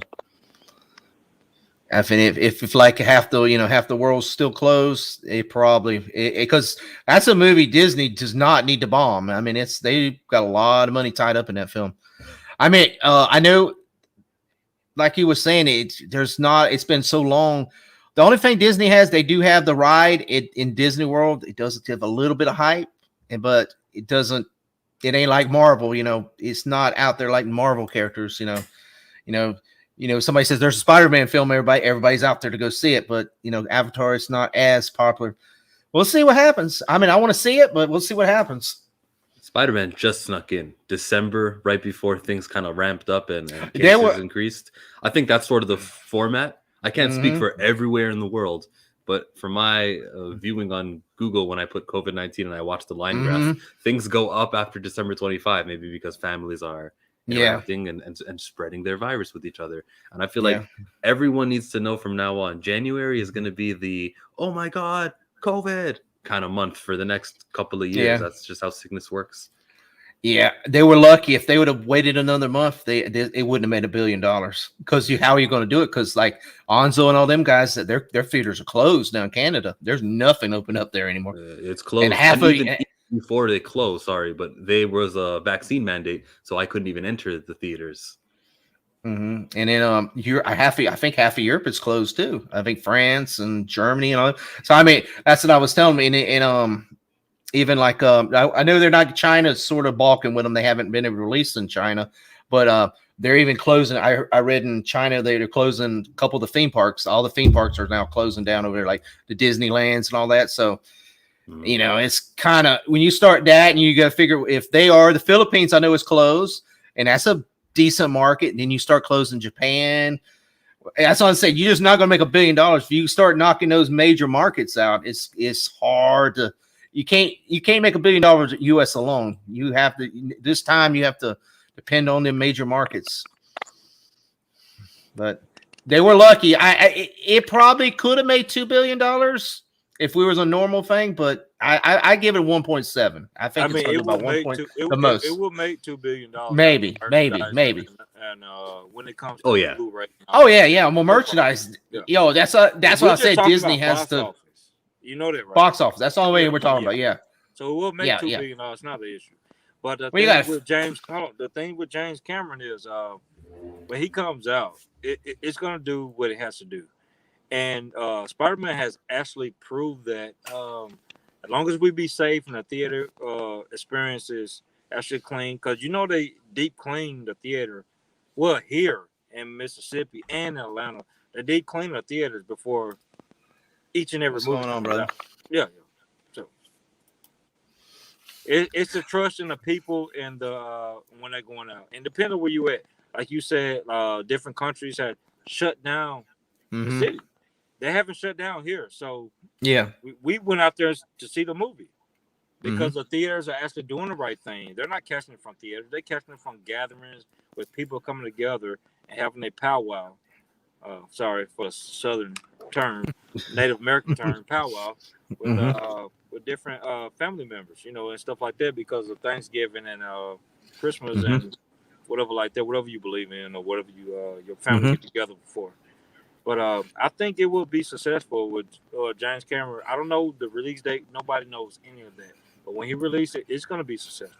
No doubt. It's supposed to be like December 16th, around that time. The same time Spider-Man came out. That's maybe if Spider-Man could get a second chance at this, they'd move it forward a weekend just so you could get some more theater time. Maybe December 16th isn't the right thing for a Christmas movie anymore. And Spider-Man destroyed the Matrix 4. Yeah. Oh yeah.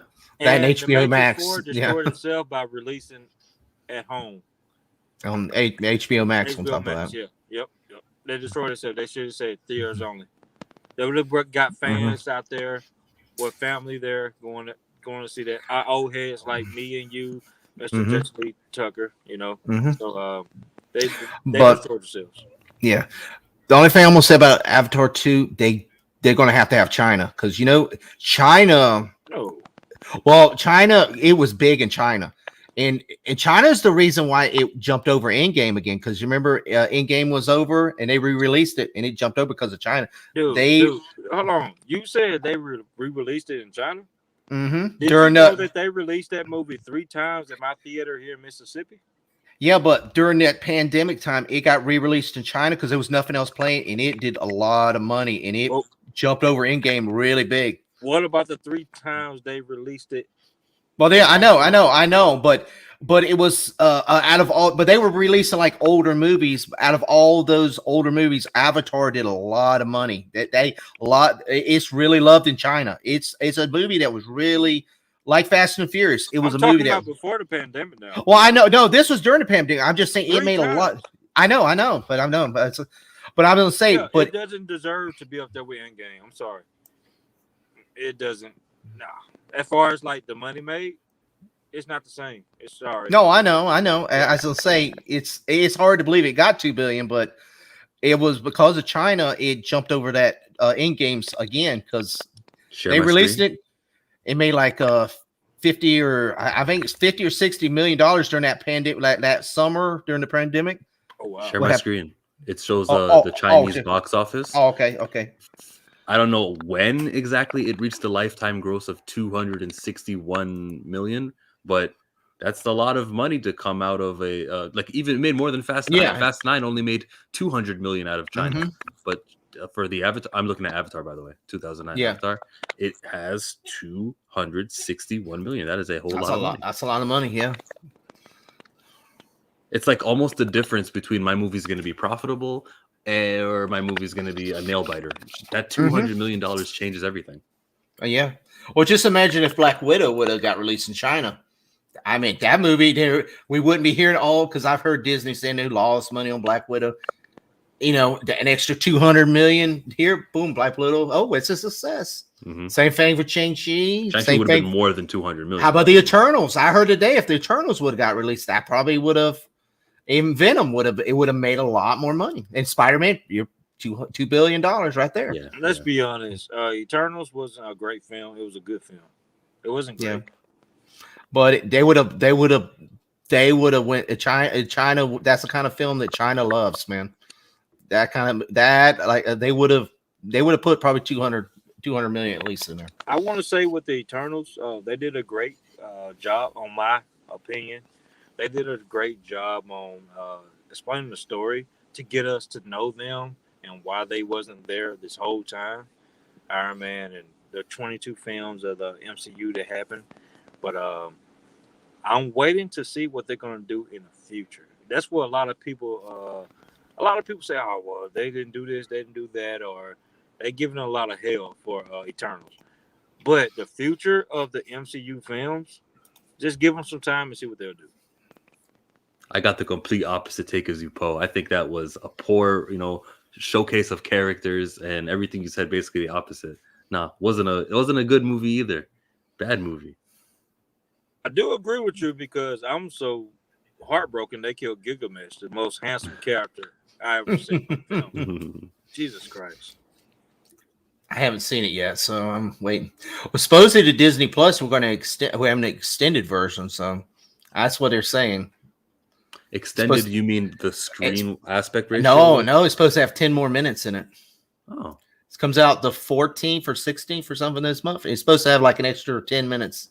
How do we feel about that? I feel like that's a cool thing. That's what makes your streaming service different. Yeah. That'd be nice. I mean, if that'd help out the film, that'd be cool. Maybe we'll see a little bit. I've heard, I pretty much heard everything about it, so I haven't seen it. So I was like, well, I seriously 10 more minutes is good for me. I love when they bring it. Yeah. Okay. Go ahead, Poe. Go ahead.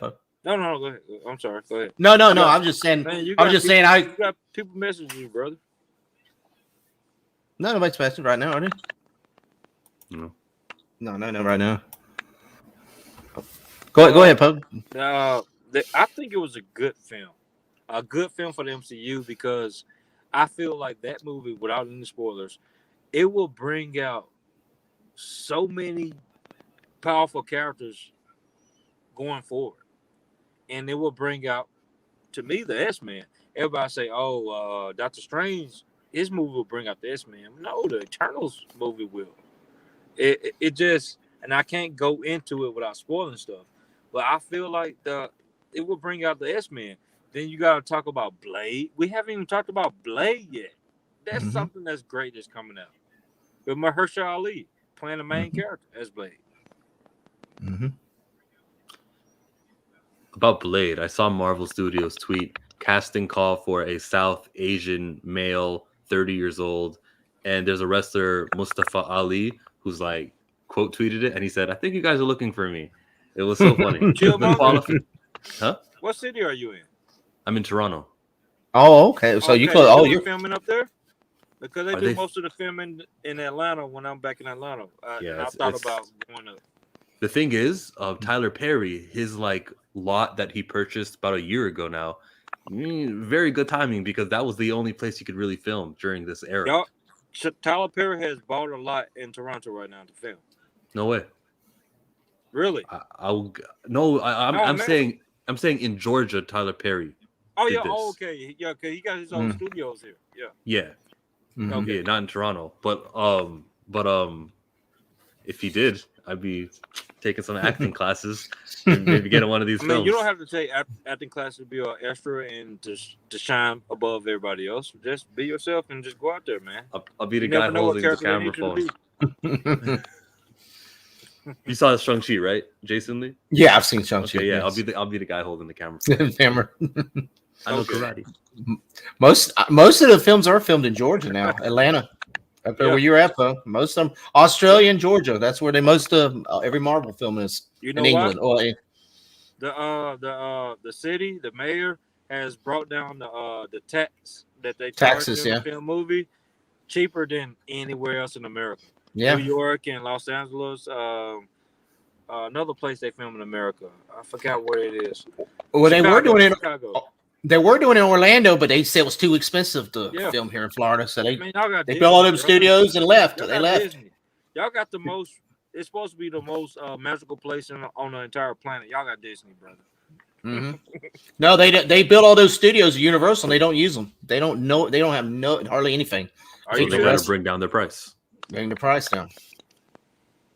Yeah, that's interesting. If you just have the lowest prices, all of Hollywood will go to you. So it's worth it. Yeah, I mean, I saw they built that big studios in Georgia, and I pretty much every time you see it, you'll see that Georgia logo, on pretty much every film now. At the end of the movie. Yep. Especially Marvel. Man, I'd be so tempted to drive through there. I was actually in a Tyler Perry movie. Tyler Perry Meet the Brown movie. I was an extra in there. Oh, really? Yeah, it was a fun experience, man. They fed us good and everything. I have to check it out and see you in there, man. Wait, it was a fun experience being an extra? Like they actually care? Huh? You said what now? I was saying they actually care about extras. They'll feed you. They'll talk to you nicely, get you a comfortable place to sit when you're not. They'll steam your clothes for you for the. Wow. Yeah. What? Okay, that's why movies cost so much. I feel like if you're an extra, no one's look. I'm not insulting you personally, but I feel like an extra is just guys. Just do your walking thing. They pay you shit, but they treat you like not a gold. Not like I seen Rick Fox outside. I seen Angela Bassett and all that was in the movie. Tyler Perry Meet the Browns. But I mean, they don't treat us like shit. But hey, we need to do this. Can y'all get on board? Everybody in the crowd. Yes, you know what I'm talking about, and we do it. but they felt us good and everything, so it was a good experience, and that was years ago, man. And I can only imagine the amount of money he's made with his studios, letting other film companies film there, how much they treat the extras there. And after you become, I was in one film. After you are in like 5 or 6, 7 films, you actually get a card. You actually have your thing where, hey, I'm a guaranteed extra. So, and I actually seen people that I was there with that actually been in other movies. So, as extras, yeah, yes. Well, that changes the way you watch film. You'll be like, oh, that's Kathy right there. I was working IT and I couldn't get off. I worked like 45. I was working 45, 48 hours a week. And I couldn't be there regularly when they needed people. I mean, they filmed, what's that, Walking Dead there? Mm-hmm. I could have been there every week, but I had to work during the time there was needed extra. So, an extra in Walking Dead is a zombie. Yeah. Yep. Oh, you needed to do that. You couldn't take a day off work just to be a zombie? What? You wasn't in Matrix 4, were you, Phil? You wouldn't. Don't want. If he was, he says, "No, I ain't going to admit that one." I was that second guy who jumped out of the window and splatted on the ground. To be next to Keanu Reeves and how good of a gentleman that he is, I would have took that day off. But I take my day off to go see my family back in here in Mississippi. So cool. But are y'all too excited to see Morbius April the 1st, or you think they will push it back? April seems about right. Yeah. Depending on where we're at with the pandemic, too. We were supposed to see it in January, end of January. We were supposed to see it 2 years ago. It's pandemic. I'm talking about now. Well, January. Right. January. That's why I was saying, are they going to add somebody in there? Add a Spider-Man, add a couple more characters. I think they will. What about the multiverse in madness? Hype. Doctor Strange. 10 out of 10 hype. After we just saw we just saw what happened in No Way Home. Anything is possible. You can see Deadpool. We can see, I don't know, pick a movie. Ben Affleck, Daredevil. I don't know. It's anybody. You're going to see Scarlet Witch. Everybody forget my Scarlet Witch. What about White Vision that was in Scarlet Witch TV series? Could. I've heard some X-Men. I've heard Deadpool. It's going to do a cameo. I've heard I heard it's going to it might be a quick cameo. That's what I've heard. Just like maybe like there's Deadpool and that's it. It might be something quick. That's what I've been hearing. Have everybody seen Free Guy? It was pretty. Yeah, I saw it. Okay, the Captain America cameo with the shield. When he got the shield, and Chris Evans said, "What the shit?" So that let me know that he was in his universe. They know him, so he's willing and down to do anything.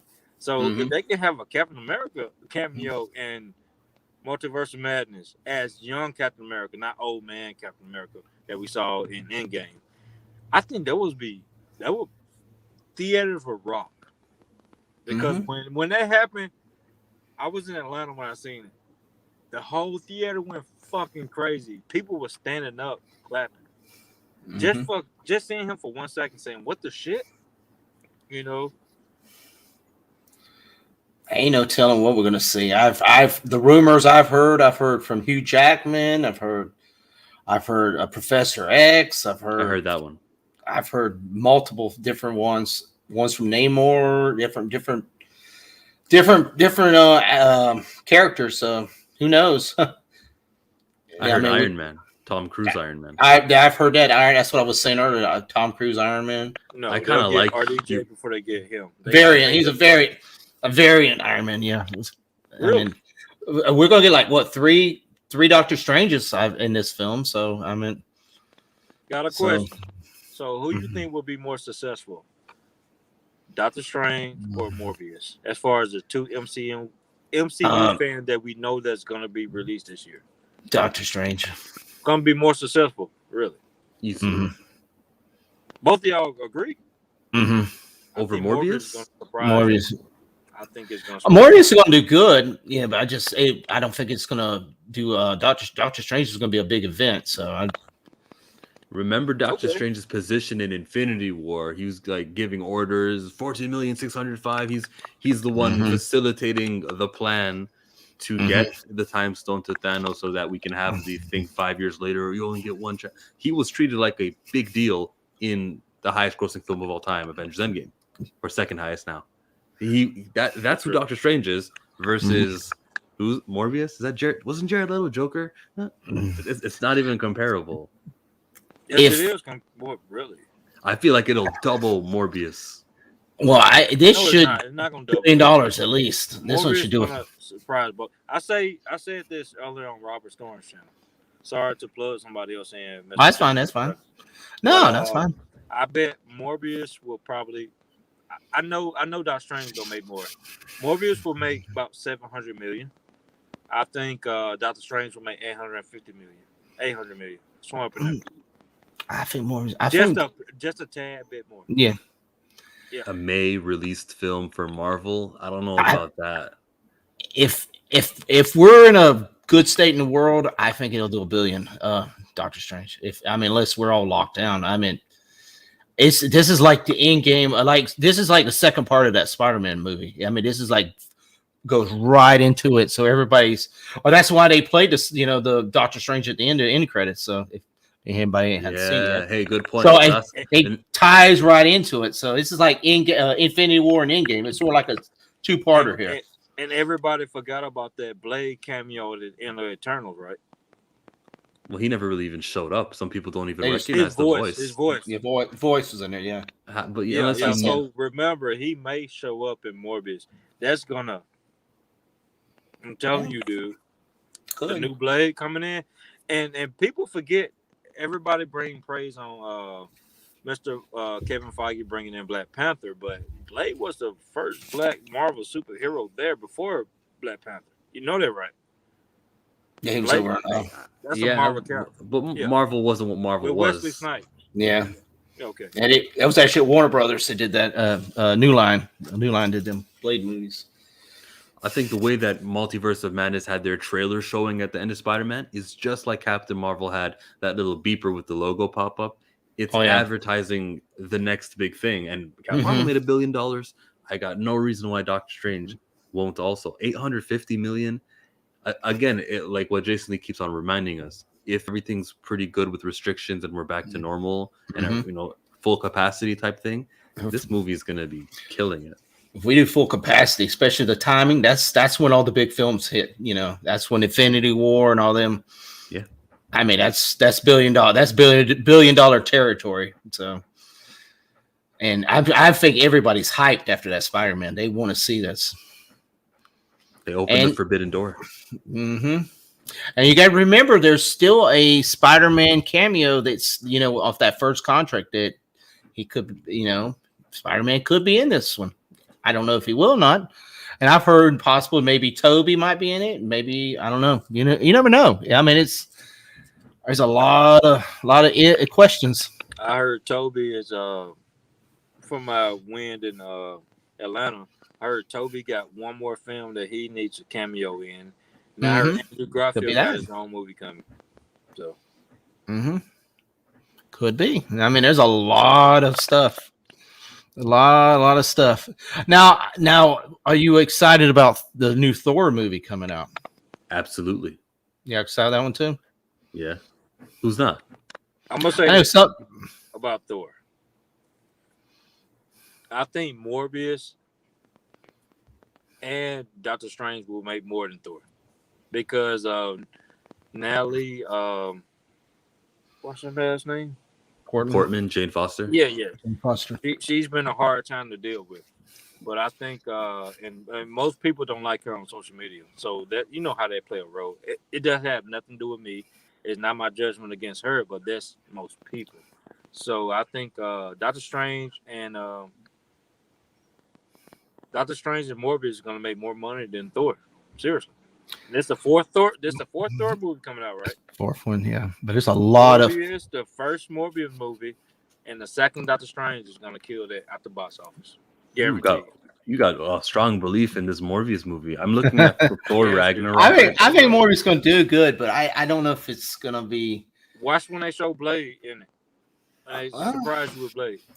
Yeah, I mean, if they're not going to show Spider-Man, his two main villains is Spider-Man and Blade. If they don't show those two, or Kraven, then you know it's an issue. Then it's going to tank. I think Morbius would have really did good. Well, Poe left us. I think Morbius would have did really good if this pandemic wouldn't have happened and it would have been released like right now, because the hype off of Spider-Man would have went right into it. But I don't know. It's going to do. And there would have been curiosity of, is Morbius in the MCU? What's happening? But I think Venom kind of solved is that in the MCU? Because he came and then he left, meaning it's a different universe. Mm-hmm. Put up my screen because the whole 850 million number is a interesting one. Thor Ragnarok. There you go. $853 million in 2017. Mm-hmm. That is right before his Infinity War performance, where he's kind of like the guy who slices Thanos. Bring me Thanos. The end game stuff, where you got to see he was one of the three with Cap and with Iron Man. That movie made. Well, their movies make more and more. I mean, that should be $1 billion too film. I thought, if everything goes well. Mm-hmm. I mean, it's especially that's a summer movie. That's what coming out in July, I believe, right? In July. I think June. So. Yeah, it's already filmed in Australia. But there's a lot going in that film because we're gonna get Gore the God Butcher in there, and his sword has ties with the symbiotes too. They said so the symbiote king or what it is, he made that sword or something. So there's a lot of stuff tying together. When you start bringing them together. Well, I was telling them earlier, I think the Black Panther, I think it's going to be shifted to 2023 due to all this stuff, and we're probably going to get the Marvels movie because they say that movie's finished too, which would make sense. So they're going to have that Miss Marvel show coming out in the fall, bring the Marvels movie over. That's what I believe is going to happen, but it hasn't been announced or nothing. And I'm trying to think what else is 2020. I know they're working on Guardians of the Galaxy, but it ain't been done yet. That's the only thing I would make. I'm sorry. Go ahead. That's the only thing that would make sense because I just don't think Black Panther's it's not gonna be ready by the end of the year. I was saying I missed what y'all was saying because I got kicked out, but anybody else agrees that Doctor Strange and Morbius is gonna do better than Thor? Not Morbius. Doctor Strange will probably do because May is just better than July. I might say Doctor Strange, Multiverse of Madness. Who knows what shows up? Yeah, if an X-Men shows up there, and that's the word, like the longevity of that movie will be crazy. Into like Thor will get to playing, and people are still going to be wanting to see Doctor Strange. Yeah. So what about Morbius? Is it you calling it third, Mr. Chillmonger? You calling it third? It's an absurd third. It's my man. I think it'll be third too, but I think it's going to do a good third. I think it's going to do. Are you serious? I think it'll do good. I'm not saying it's going to do. I think it's going to do really good. He's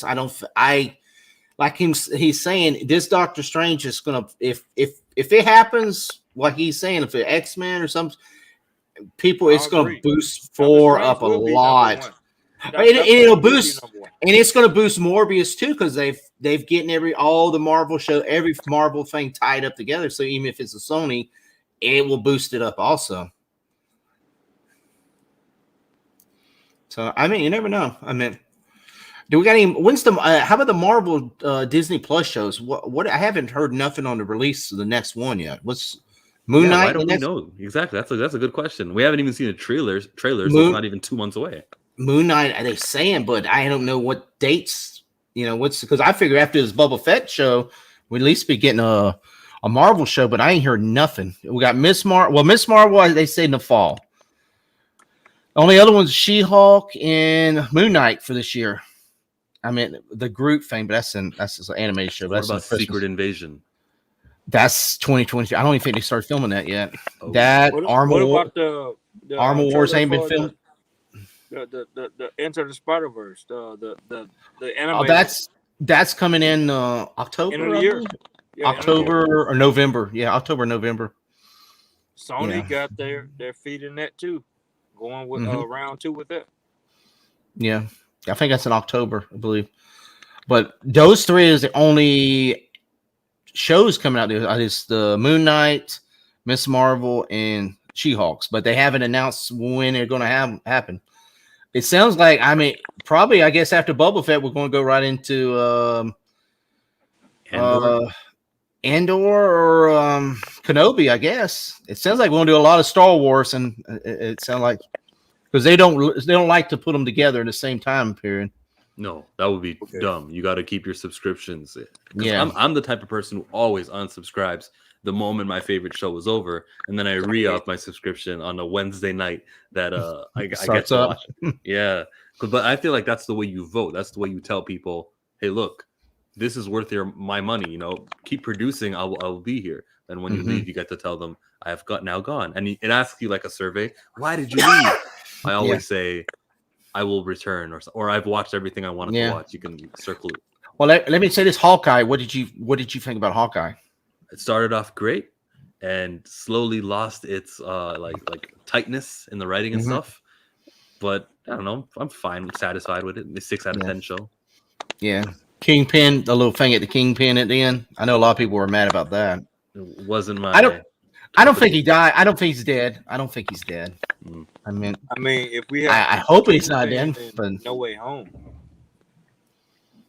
Well, I was surprised. I'm sorry.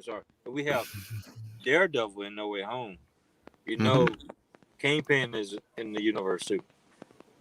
And they bring that character back. They signed him for new contracts. Yes. Well, that movie and Hawkeye was the same time period because you seen the Rogers musical in No Way Home.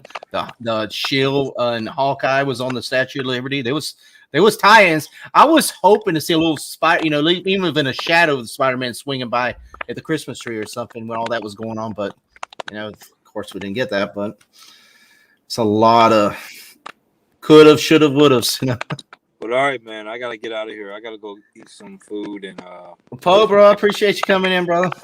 Glad you had me on, Jason, man. And not a problem, man. Glad to finally meet you, man. You've been seeing me in the chat for a while. I've been seeing you in the chat for a while. Yeah. Good to meet you too. All right, everybody, subscribe to their channels. They're great people. Good conversation. Thank you. Poe, you have a good night, brother. Peace out. Peace. Oh, if someone would know, it would be TJ over here. Rumors are Moon Knights between February and March.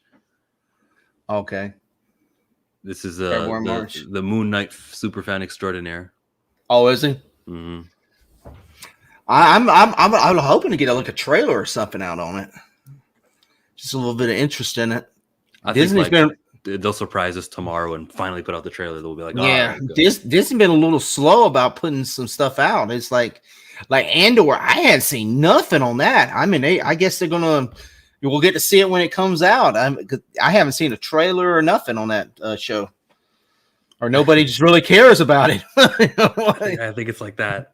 But with Moon Knight and with She-Hulk, I remember watching the WandaVision director do interviews and saying how, up until the last week, we were still editing and getting everything right. It really takes that long. So maybe that's why they cannot commit to Moon Knight or She-Hulk, because whichever one needs more touching up. And if that's the case, don't announce these shows so much in advance. Just understand that there's going to be a whole freaking year where you have footage Yeah, well, like Miss Marvel. Miss Marvel was supposed to come out in the fall, and they because it was supposed to come. They were trying to push it at the same time as Hawkeye, in that little October thing and do one to another, and they pushed it all the way around to the fall of next year. So I have no idea why. I think that maybe to Captain Marvel to promote that movie, have it so close to each other, so you could have momentum into the Captain Marvel movie. That's what I think. There's also rumors that they were gonna make her powers different than they are in the comic books. And then when they say, okay, we're pushing it back, I go, okay, are they gonna do CGI over again, so where it is proper to her comic book origins? Could be. Well, Miss Marvel, Captain Marvel too, was supposed to be the Black Panther's time. It was supposed to be the fall of 2022. That was supposed to be its release date, and it pushed to 2023 when all the movies got pushed around. And then with Black Panther, that's why I think Black Panther's going to, and they'll switch them two over, especially with that show going to be in the fall. It would make sense have them there together. If anything's moving, it's Black Panther too. Yeah. Has Letitia Wright come from London to Georgia now? Because that was what was stopping the production. She couldn't fly over. Has she done that yet? Yeah, I don't know. Right now, last time I heard, it was still in production till February or March. It's closed down completely. So right now they're unless they're doing just special effects stuff. I mean, oh yeah, they are, because they did shoot a whole lot. They shot some stuff with Letitia Wright prior to her onset injury. So I'm sure they're working on that. So even though we have Letitia Wright not filmed all her scenes, I feel like they're still doing some of that. Oh yeah, they have to be. They have to be, because you just that's a long. They stopped that in like October all the way to March. That's a long time not to do anything. Because that's a major IP blockbuster. They gotta have right. That's what I said. I hope they don't push and just try to throw it together and let's push it out on that date. And if it has to be pushed to 2023, push it to 2023. Just give us a movie that we want to see. Don't just throw a bunch of stuff against the wall and just hopefully because if it does, it will get that's why I said I felt bad for Ryan Coogler, because he's gonna get shit upon no matter what he does, because everybody wants the recast and T'Challa, and some people doesn't. So you're gonna have half and half on that. I might not even watch this film. I know I was talking about it like I'm serious about this film, but if they're not recasting and they're killing T'Challa, we'll see the trailer. But if they do that, I'm not sure I want to give you guys my money for this. I think I'm just gonna let this fail, and then maybe you can think, what would you do? Probably recast T'Challa. Maybe that'll spark that.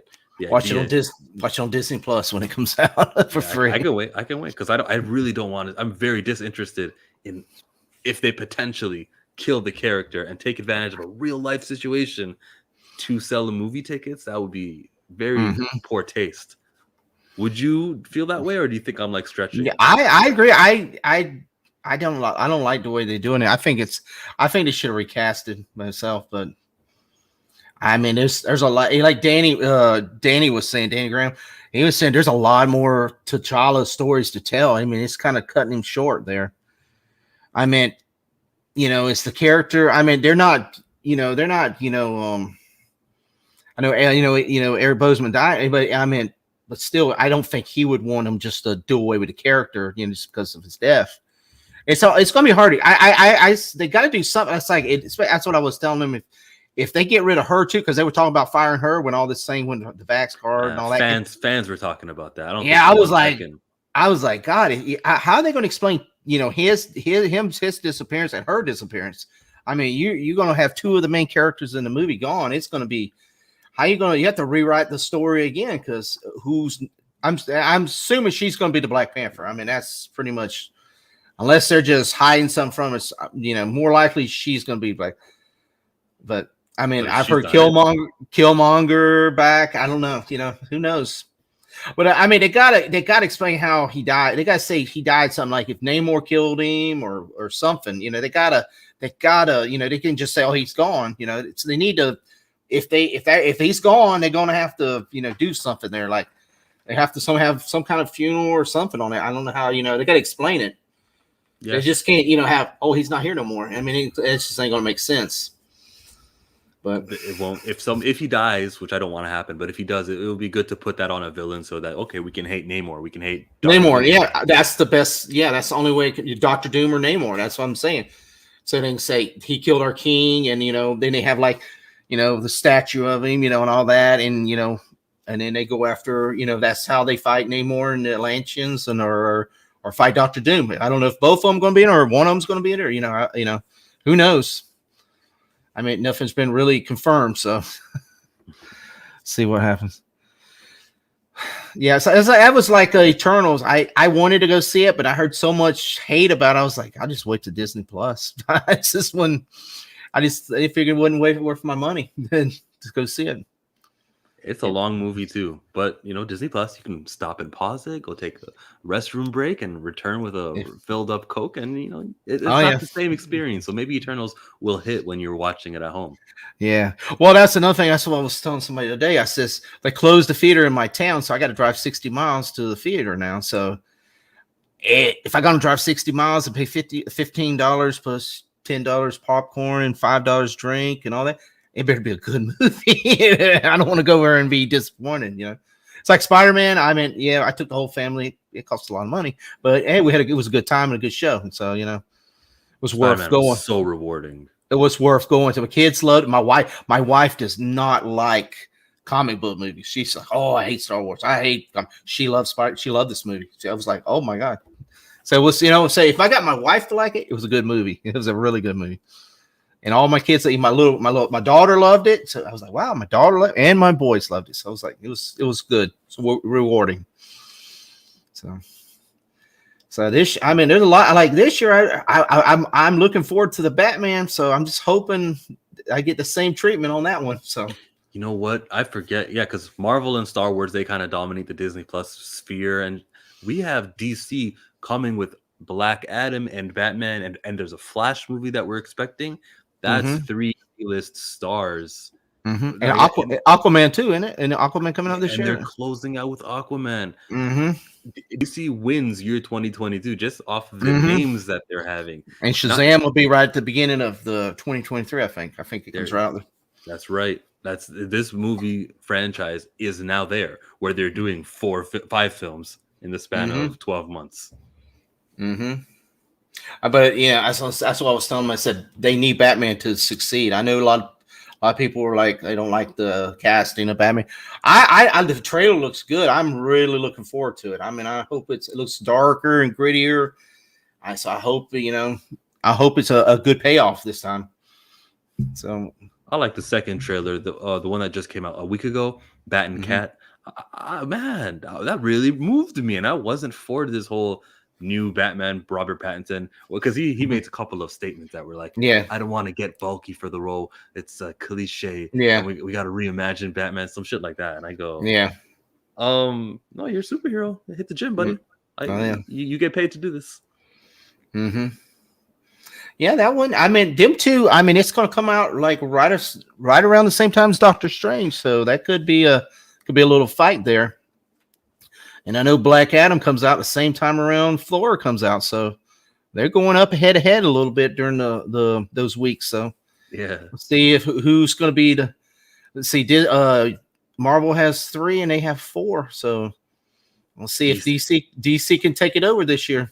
DC's gonna do it. They this is the year they do it. I'm a Marvel guy. I'm not cheering for this to happen, but DC has it. I don't care. I'm both. I just want a good movie. I don't want a Birds of Prey movie. I want a good movie. That's the only thing I want. You don't think Birds of Prey was good? That was a masterpiece. No, I'm kidding. That wasn't that. You know what I really hate about Birds of Prey? Because making a bad movie is one thing. Fine. She eats the egg sandwich, cut to credits. But when you do a post-credit scene where the screen is black and you can hear her voice, "Hey guys, you guys want to see the trailer for Batman?" And then that was it. That was all. She teased us. I do not like that. I take that one personally. I feel like I'm here.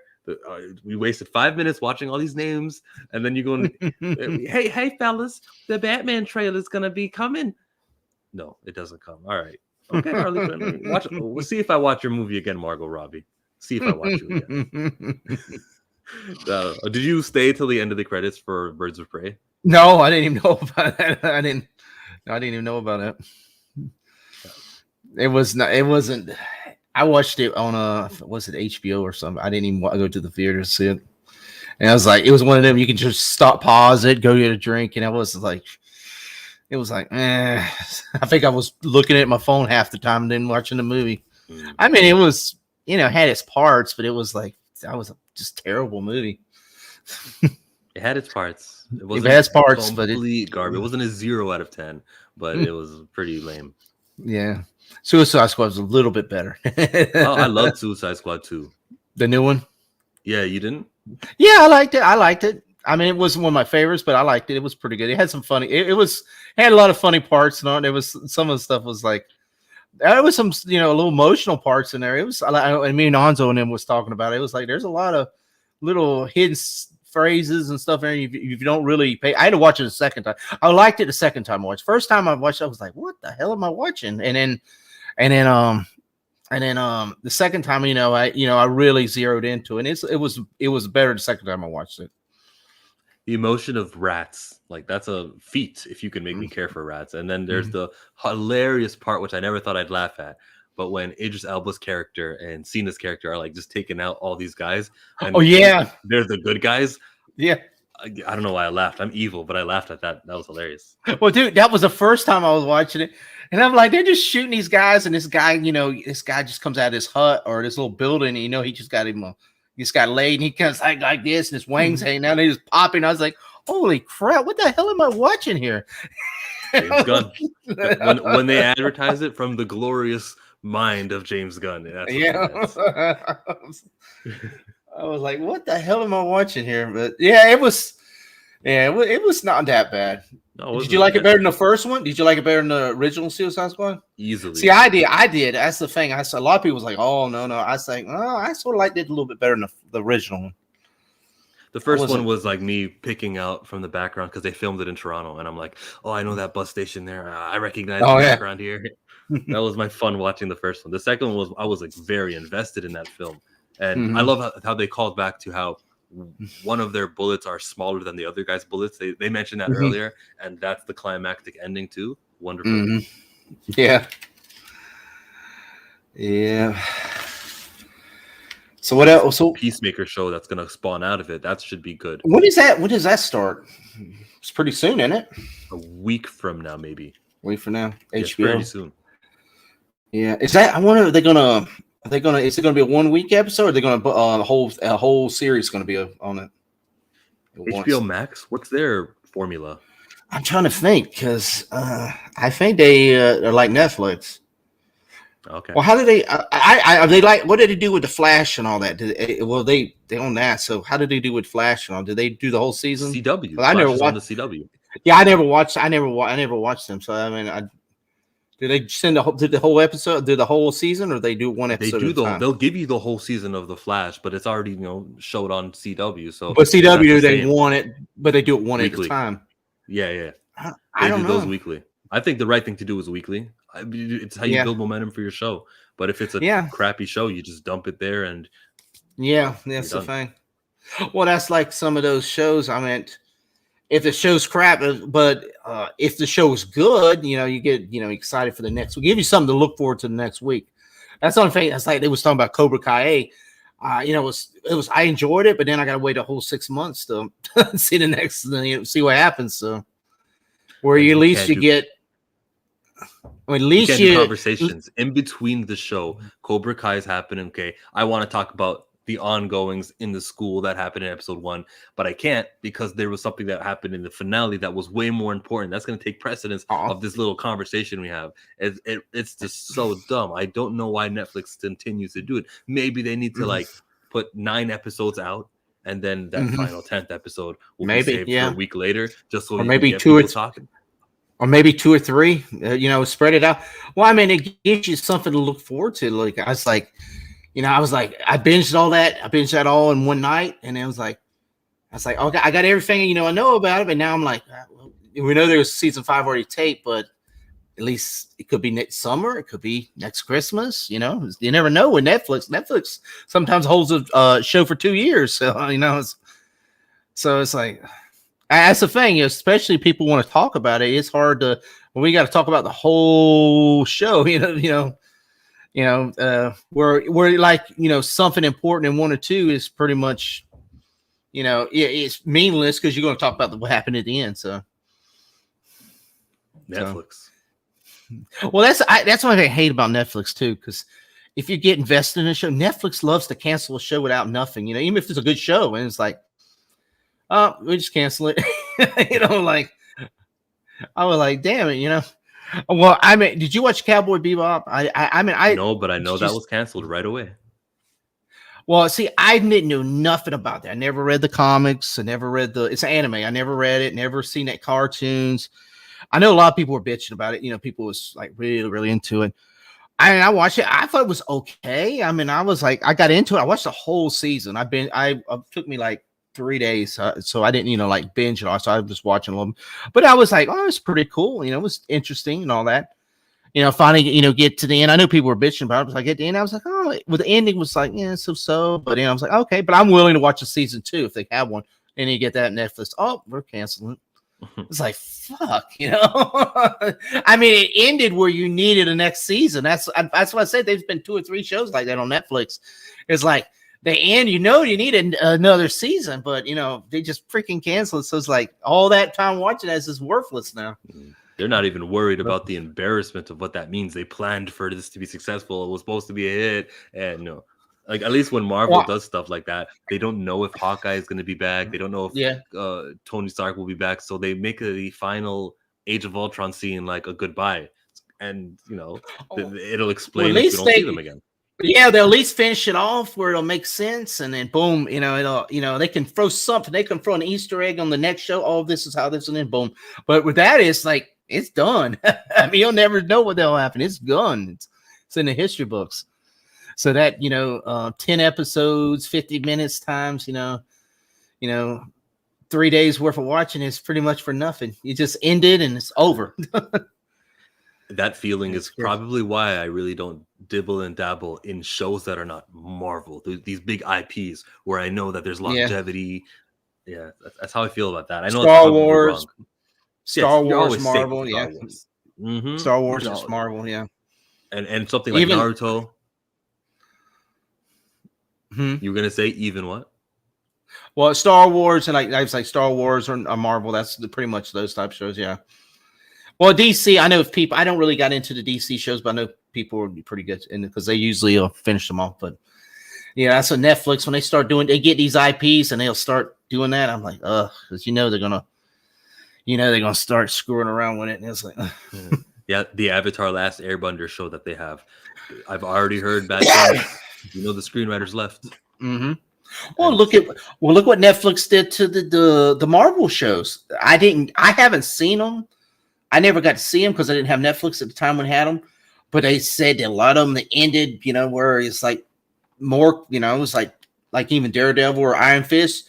I know a lot of people were pissed about Iron Fist because they said it was finally getting decent, and it just it's done, and they didn't ended, where it's just left out in the middle of nowhere. So, and and I know everybody liked I love the Daredevils. I never got to see it, but they said everybody's. I should go back and binge and watch it, but so hopefully Marvel does bring they already bringing him in, so hopefully we'll get a Daredevil series or something out of all this. See, I like Echo. What do you think about that? Do you think that she needs a series, Echo? No one needs a series, but yeah, I get what you mean. They could do it.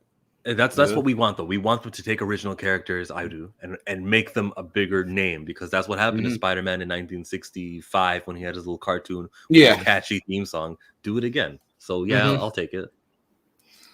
Yeah, I didn't think they built her character enough in Hawkeye. It was the only thing. It was like when we was talking on them round tables and stuff, it was like they did at the end, they got a little more into it, but it was like, how is she getting a series and we don't really know nothing about her? It's like, I can understand if hopefully, I say they have to bring Daredevil in there and a couple other characters, because I just don't see how she can do a series by herself. I just don't, it just doesn't, where's it going to go?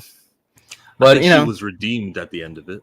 Yeah. So, I mean, the last episode, if she wasn't at the end, it would have been like, I've been scratching my head going into this Echo series, like, where's it going to go from here? Because it didn't really make sense. But I believe they're going to have to bring even Hawkeye. They might be in it too. So I don't know if they might be tied in there with Daredevil. And so because they got to bring him in somewhere. So I figured that might be where they're going to bring him in at.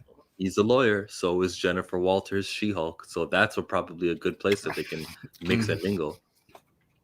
I was thinking that she was going to be in Spider-Man too, with that in the courtroom and all that. I was thinking we might just get a glimpse cameo, not hulked up, but just her, non-hulked up.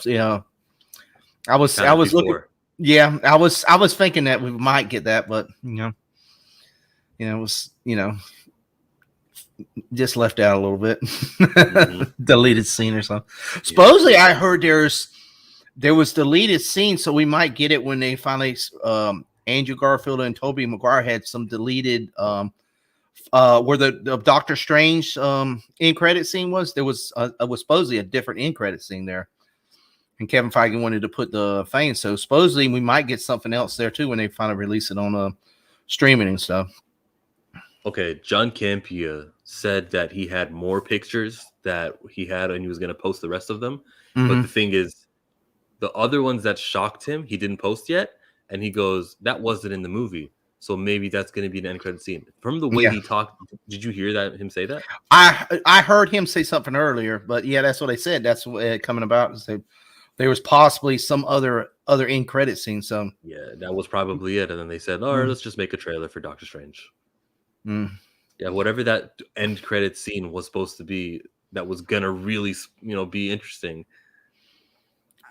Maybe Mr. Fantastic, maybe I don't know. Maybe John Krasinski stretching. You never know. Well, that last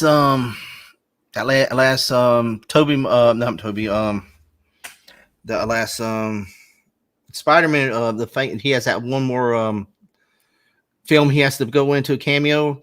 They kept talking about maybe in the Fantastic Four movie, unless he's in Doctor Strange too. I don't know.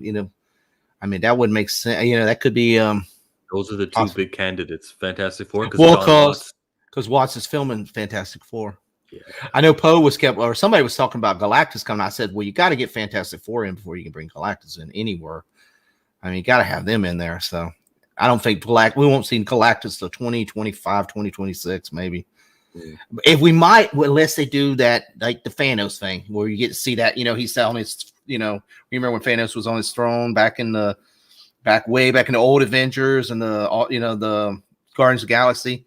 We might get something like that of Galactus, but that's it. For like 15 seconds, he like looks at him when he's destroying something, and it could be a Shang-Chi too. They keep rumoring about that beacon going off, so maybe that. But you got to get more characters in there to bring him in, I believe. I mean, he could do anything. Kevin Feige could, he could do anything. But that's what I just believe what they'll do, because they got to build up to that big bad. They got to finish Kang off first before they really bring him in anyway. So I don't think Kang is something you finish off. I think he's here to stay, like Loki is. Just continue aggravating everybody. Would you like the Fantastic Four to be? They're from another universe, and here they are established, or do you want an origin? It really doesn't matter to me. Just as long as it makes sense and ties into everything. See, because I don't know. I don't know if they're going to try to bring them like they. See, I heard rumors that they're going to try like they from the '60s, and they got in some, maybe with a time variant, some kind of thing, and they come back, with this Kang thing. They could be in the Ant-Man movie. They might introduce him in that. So I don't know. You know what? I forgot about Ant-Man, and I'm a fan of that franchise. That could be a sleeper. That one's coming in 2023 too. I mean, that's the big one with Kang. So I didn't, I was even thinking Kang might have been in Spider-Man. I was like, maybe he was up in there in that sky. Maybe, I don't know. In that purple thing, but Will we see Kang there first, or will we see him in season 2 of Loki? And that one, I don't know when that one's going to be either, too, because they haven't started filming that one either. So you got to figure at least 2023, at least 2023 on that one. That's what we was talking about movies. I said like Armor Wars. I don't think they've started filming at all on that yet. Secret Invasion. I think they're in prep work. Maybe I heard they haven't even started filming. They're filming Secret Invasion. Okay. Yeah. Okay. So that one at least next year or the year after, depending where their schedule is. Well, they got Ironheart. They got what else? Let me share the screen actually, so that because I'm on their MCU Wikipedia, which I I visit all the time, because I keep forgetting. I guess they keep changing it too. So if we're looking at the series, filming is Secret Invasion right now. Yeah. Okay, they are filming that. Okay, so we're good. Okay. And then in post production is Moon Knight, She-Hulk, and Ms. Marvel is in post production. The Guardians Holiday Special doesn't really count to me. Yeah, that's just Christmas thing they have. Ironheart. I'm hyped for Ironheart. That's if not my favorite character, second favorite character in the comics. And she'll probably pop up in Armor Wars. So I would figure. And the Untitled Wakanda series. See, that hadn't been mentioned at all. I know that got mentioned a little bit, and then that went in sort of. Then the Untitled, they're going to bring the Halloween special. That's going to be some kind of werewolf. I've heard about that. All right. Werewolf by Night. That's what they could bring, like Man-Thing, or like what Man-Thing and all them those creatures and stuff on that one. Loki season 2 has nothing announced, and it's in development. That's all they say. Yeah. What if you got the same guy who's doing Loki, Michael Waldron, is the screenwriter, and he's too busy working on Feige's Star Wars movie. This is on the back burner, season 2. Yes, it might be a while. What if animated? So I mean, that could be anytime. Echo. All it has is the showrunner, Marion Derry. Look, you can't even click on Marion's name. You got Agatha. All right. Should be cool. Look, with Jack Schaefer, this is an experience because Black Widow and WandaVision were 2 projects that she got to work on. So maybe this as good news. Maybe she'll take the lessons she learned from WandaVision with her cliffhangers and her open-ended kind of stuff, and maybe she'll execute here. Yeah. Spider-Man freshman year. That's animated, right? Yeah, that's the animated one. And it says in production, which means it's coming sooner than in development. Okay. So possible. Zombie animated. Zeb Wells. This guy writes comics, by the way. Really? In production. And then there's an untitled Dustin Daniel Cretton series. That's Shang-Chi's director. So he'll get the sister. Remember the 10 Rings? Yeah. Yeah. Let me scroll up actually before you close my share, because as far as the movies go, Doctor Strange is in May. Thor is in July. Black Panther, they say it's in November. Yeah. But we're only getting 3 movies in 2022. Yeah, and see, the Marvels is in February. That's why I think they'll change those 2 around. I think they say they're filming too, but say they're both filming, but I think they'll split those. And you got Guardians of the Galaxy. I know they're filming that because they're building a Guardians of the Galaxy right here in Orlando, and they said they already got the filming done because the ride's supposed to open in, I think, the first of summer. So they're doing the final works on that. So they got that part of it done, and they said they're going to film when they were doing the Guardians 3. So that one's definitely going right now. Then you got Ant-Man, Fantastic Four. Then you got a lot of ifs and maybes and untitled Deadpool, untitled Captain America, untitled Shang-Chi, untitled mutant-centered film. Yeah, there's a lot. I bet there's a lot of stuff that we don't know. Hopefully, when Comic-Con coming this year, we'll get a lot more stuff announced.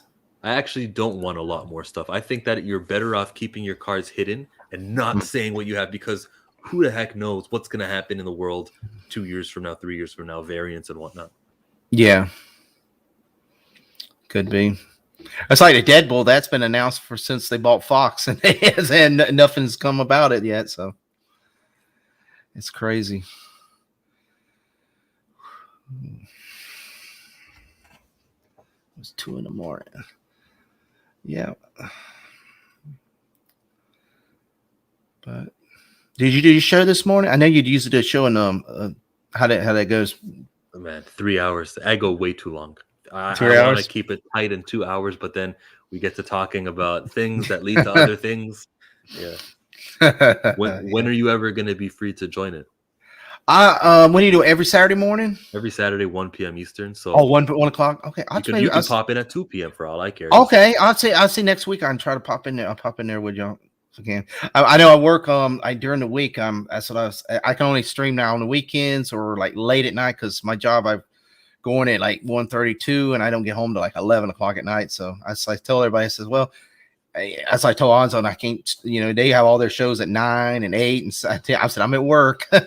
I know at basketball, I sometimes I'll get on his show, but I'm at work and I'm like on the phone. It's like, yeah, Spider-Man's doing this. And I'm mopping and stuff. I was like, yeah, Spider-Man's this and that.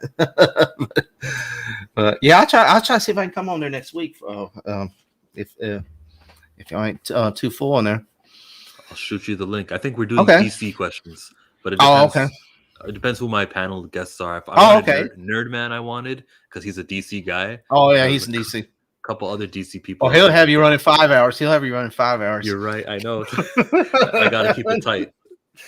Oh man, I watch some of them shows of him at MSK and all that, man, at night, and it's like I'd be laughing because he'll have them guys so agitated, and a damn stream be going on for like 5-6 hours.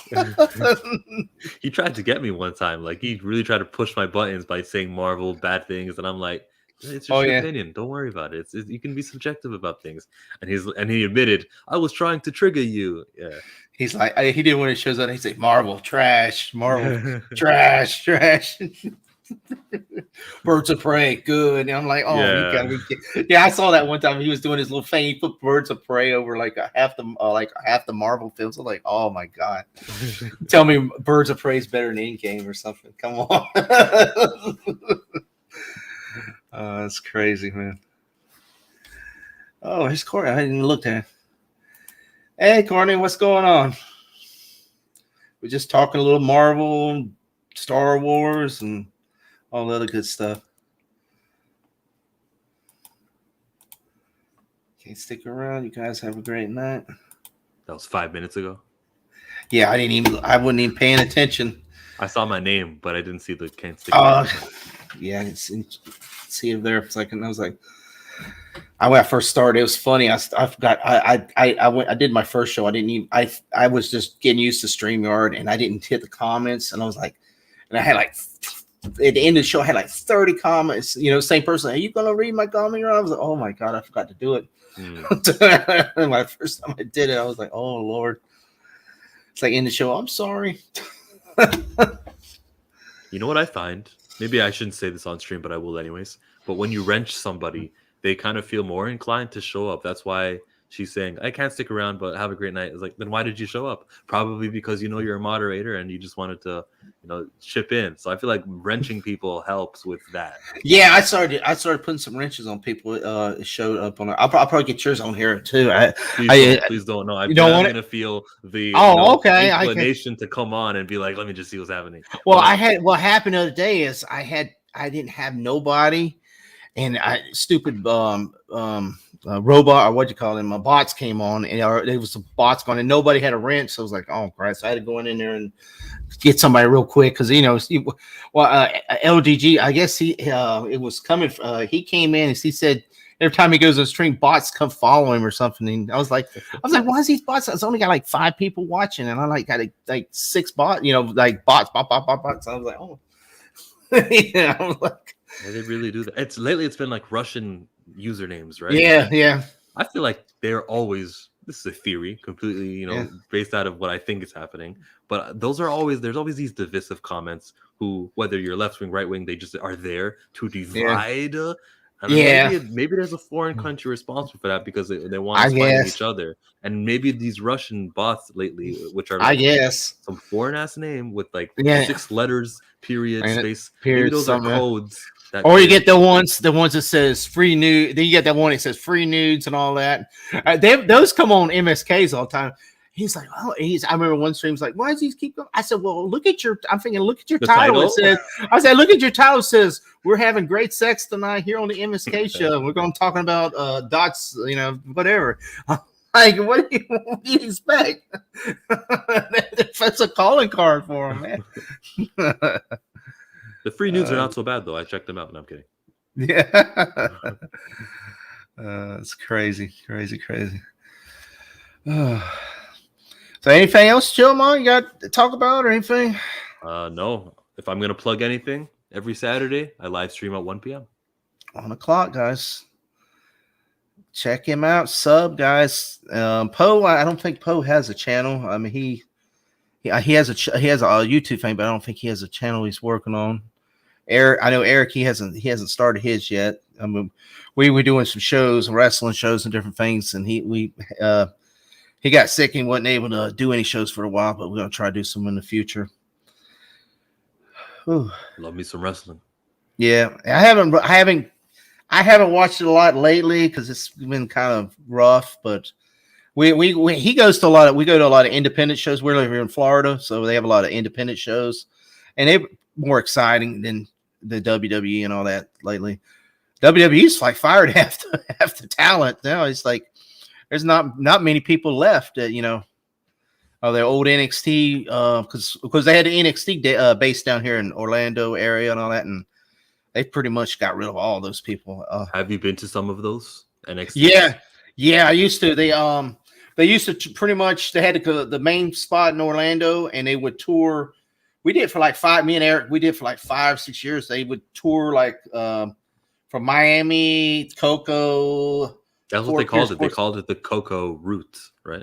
Yeah, it was like if they go from Jacksonville, Cocoa, Melbourne, Fort Pierce. We used to go to Fort Pierce because that's pretty close to us. Port St. Lucie sometimes, Miami, Bartow, Sebring, Tampa. They do that. They do a lot of route. And they'll just usually we'd go to the Fort Pierce or Sebring shows, and they would usually hit you once a month or at least every other month. Sometimes you get it almost twice a month when they did the route around. So they do like 3 to 4 cities a week. So you would either get the Thursday, Friday, Saturday, and sometimes they have a Sunday show, and they would just be touring it. So I mean, they would do their show here, and that sounds wicked. You get to see Finn Balor and everybody. Yeah, I met him. I got back when they had it. I met Charlotte, Finn Balor, Samoa Joe, Anzo and Kaz. Anzo and Kaz. Enzo, the certified G and the bona fide stud, and you can't. I love his thing. The Revival. Cool. A lot of people. A lot of them are AAW. Paulo Cruz. The whole Undisputed Era is in the AEW. Adam Cole. We've met all them. Yeah, because what's so cool about them shows is they had a meet and greet. You had a meet and greet before, so you usually get to see 3 to 4 big stars. And then the main eventers would always come at the end. Mojo Raleigh, I used to hang out with him out in the parking lot too. One of my friends knew him, so we used to hang out with him in the parking lot. And so you get to meet and take pictures. The guys when they were there. Trying to think: Charlotte, Bailey, Alexa Bliss, Buddy and Murphy. But of the stars that you're mentioning right now, are they most of the card, or do they have these unknowns debuting their new gimmick, feeling it out? Well, when we first started going, it was like 5 or 6 years ago. Pretty much a lot of those like Bailey and them wasn't big then, but most of all those people we saw when we first going are now in the main roster and they moved to AEW too. So I mean, it was like, Bailey, she was just like a regular person there. Bailey and Charlotte and Becky Lynch. You got the whole 4 horsemen? What's her the other one too? Sasha Banks. Yeah, they were all there. They were just like independent, just above an independent star. So I mean, they're willing to take a picture now. You're gonna have to pay money and all that. But then it was, then it was like Bailey was cool. Yeah, they would hang out. They used to have before all the they had all the when they had that thing when they had them shootings and stuff. Like 5 or 6 years ago, used to go out to the back to where they had a truck. And all the stars would be coming out, and they'd be going to Orlando nightclub shooting? Yeah, around that there was a couple big shootings and stuff. That back, this was like 5-6 years ago. There was that, and I think it was a movie theater issue. Well, something, and then it was pretty much you couldn't do that. And then it metal detect you. You used to do that, man. You'd walk in there, and you can hang out back where the truck was, and that's where the parking lot for the stars. and they'd be walking out with the bags, and hey, Finn, you come take a picture. He come, hey, I have a lot of selfies of him, Samoa Joe, Bailey, and all. They just come out, and they just came out, like Mojo came out there to hang out there and drink with us out in the parking lot. It was cool, it was really cool back then. But then it got real tight where you couldn't go over there, and it was didn't have us meet. It makes sense to me. Yeah, a lot of meet. They cut back on the meet and greets and stuff like. But it used to be, it was just hang out like an independent show. When we go to independent shows, you walk around. The wrestlers are walking around with you, hanging around with you, talking to you. It's like what was it? I can't. What's his name? Ricochet. Ricochet. Mm-hmm. I met him. Look at LB. I saw Charlotte's first match ever. Because he's in the Orlando area too. So. Oh yeah, he probably the NXT. Yeah, that's awesome. Like Ricochet. Let me see if I can get it. See, when Ricochet first came out, he came from that ring from Lucha Underground. He was can't figure out what his name was. It was Ricochet. Oh, he was like Prince Puma. Prince Puma, yeah. He first came out. I met him when he signed with NXT. He hasn't wrestled yet. And it was over at the Sebring show. It's a little small show. Probably 100 people was at this show. And got to meet a guy. It was at the meet and greet. So we got to take a picture of me, my son. We got to hang out. But he was just hanging out in the crowd. So I was just, I just got out there and he was eating a hot dog. I was eating a hot dog with him, just sitting there talking to him, hanging out cool. Yeah. Let me see. Let's see this real quick. Got some booty crack over there. We're just gonna pretend we didn't see it. Nah. I saw Ricochet's first match in NXT. It was in Mississauga, Ontario, like a city right outside Toronto. And he just showed up and he had his match. And then the commentator goes, "You never know who's gonna show up at NXT." And then they went on to the next match. See, I had the original belt. And I got him before it was ruined by who was it? Yeah, Brad Maddox. And that show, I said, because I told him, I said, "You're going to be a future winner of this." And there I got him to autograph that. He never won it, did he? He got the North American. He got North American. Then they threw him up to the main roster, and then that was it. I mean, I haven't really watched it much, But yeah, I think he's still on there. I haven't watched WWE that much lately. I mean, it got to be when I was at work, I would record it and come home and go for it. And it was getting to the point it was 3 hours long, and I'd be zooming through it, and I could go for the whole thing in like 15 minutes because it just got so boring. So I know, and when you find out the way that the cookie is made, and it's like not the cookie, the sausage is it sausage? When you find out how Vince McMahon does things, and you read stuff like how he rips up the script and makes a new one, and you're like, this isn't even continuing. What's the point? I kind of just left it. I will, peek in. I used to do NXT tapings all the time. And he went to Full Sail. They used to be at Full Sail. Yeah, he probably was up there. Now it's NXT 2.0. I don't even watch it. They fired William Regal the other day, and he was the main. I know. It was the main person, and they just fired Samoa Joe for the second time, so he's gone. How are you a wrestling company and firing Samoa Joe for wrestling? They fired the Road Dogg. They fired all the trainers of the pretty much because Triple H, that was his baby at NXT. So I'm surprised they ain't fired Shawn Michaels yet, because they have fired everybody. All the Armstrongs, these are older wrestlers. Armstrongs, the Road Dogg, they got rid of them all. So is there a divorce coming that we don't know about? They say Triple H is probably going to be leaving too. He's all elite. What? Maybe. I'll tell you, I read a go to their show. I don't even recognize NXT now. Yeah, I mean it's called NXT 2.0. I mean they got that cool Gary Macy that character. I feel like that's, I don't know where you land politically, and I don't want you to tell me, but he is a great character for today. I see. I don't mind, but see, their thing is, I know a lot of independent wrestlers here in Florida. And a lot of them, I was hoping an independent wrestler in Canada. Yeah. So I would like to, see those guys move up. Well, pretty much now, Tony Khan, which pretty much is new, I guess the new Vince McMahon, so he's sort of taking Vince McMahon spot away from him. They don't want to have indie wrestlers. That's what he quoted in NXT anymore. They want to go after professional athletes. So Antonio Brown, if he wants to, he could be NXT now. Oh yeah. They want to go after football players. They want to go after ballerinas, but they want to go after gymnasts. I know they just hired that Olympic wrestler Jim.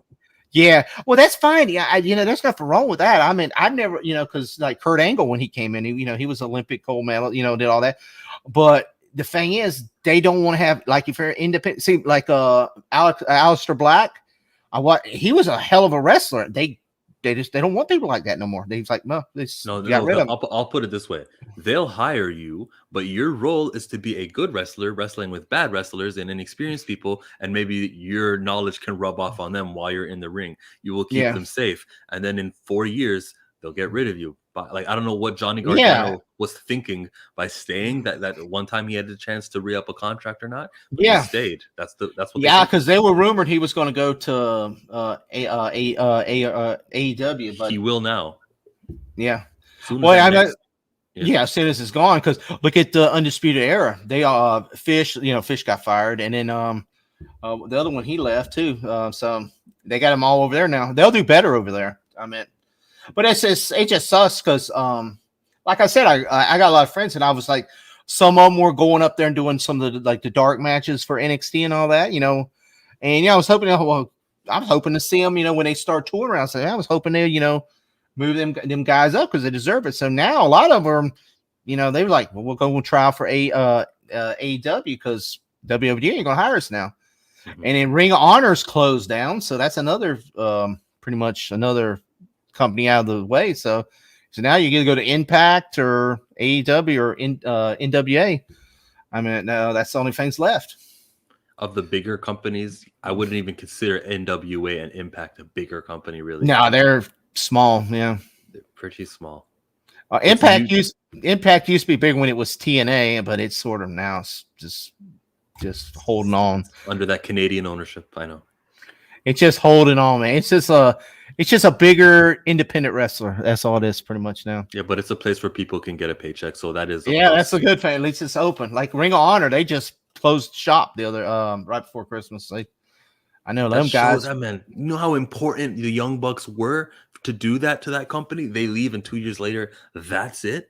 These wrestlers have such high value. I don't know why the WWE wrestlers don't link up and say, whether it's a players association, union, whatever the word is, but they should demand a cut of the percentage of income, because without them, that's it.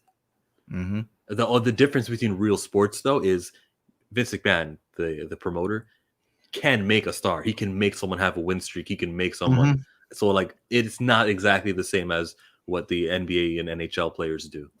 Yeah.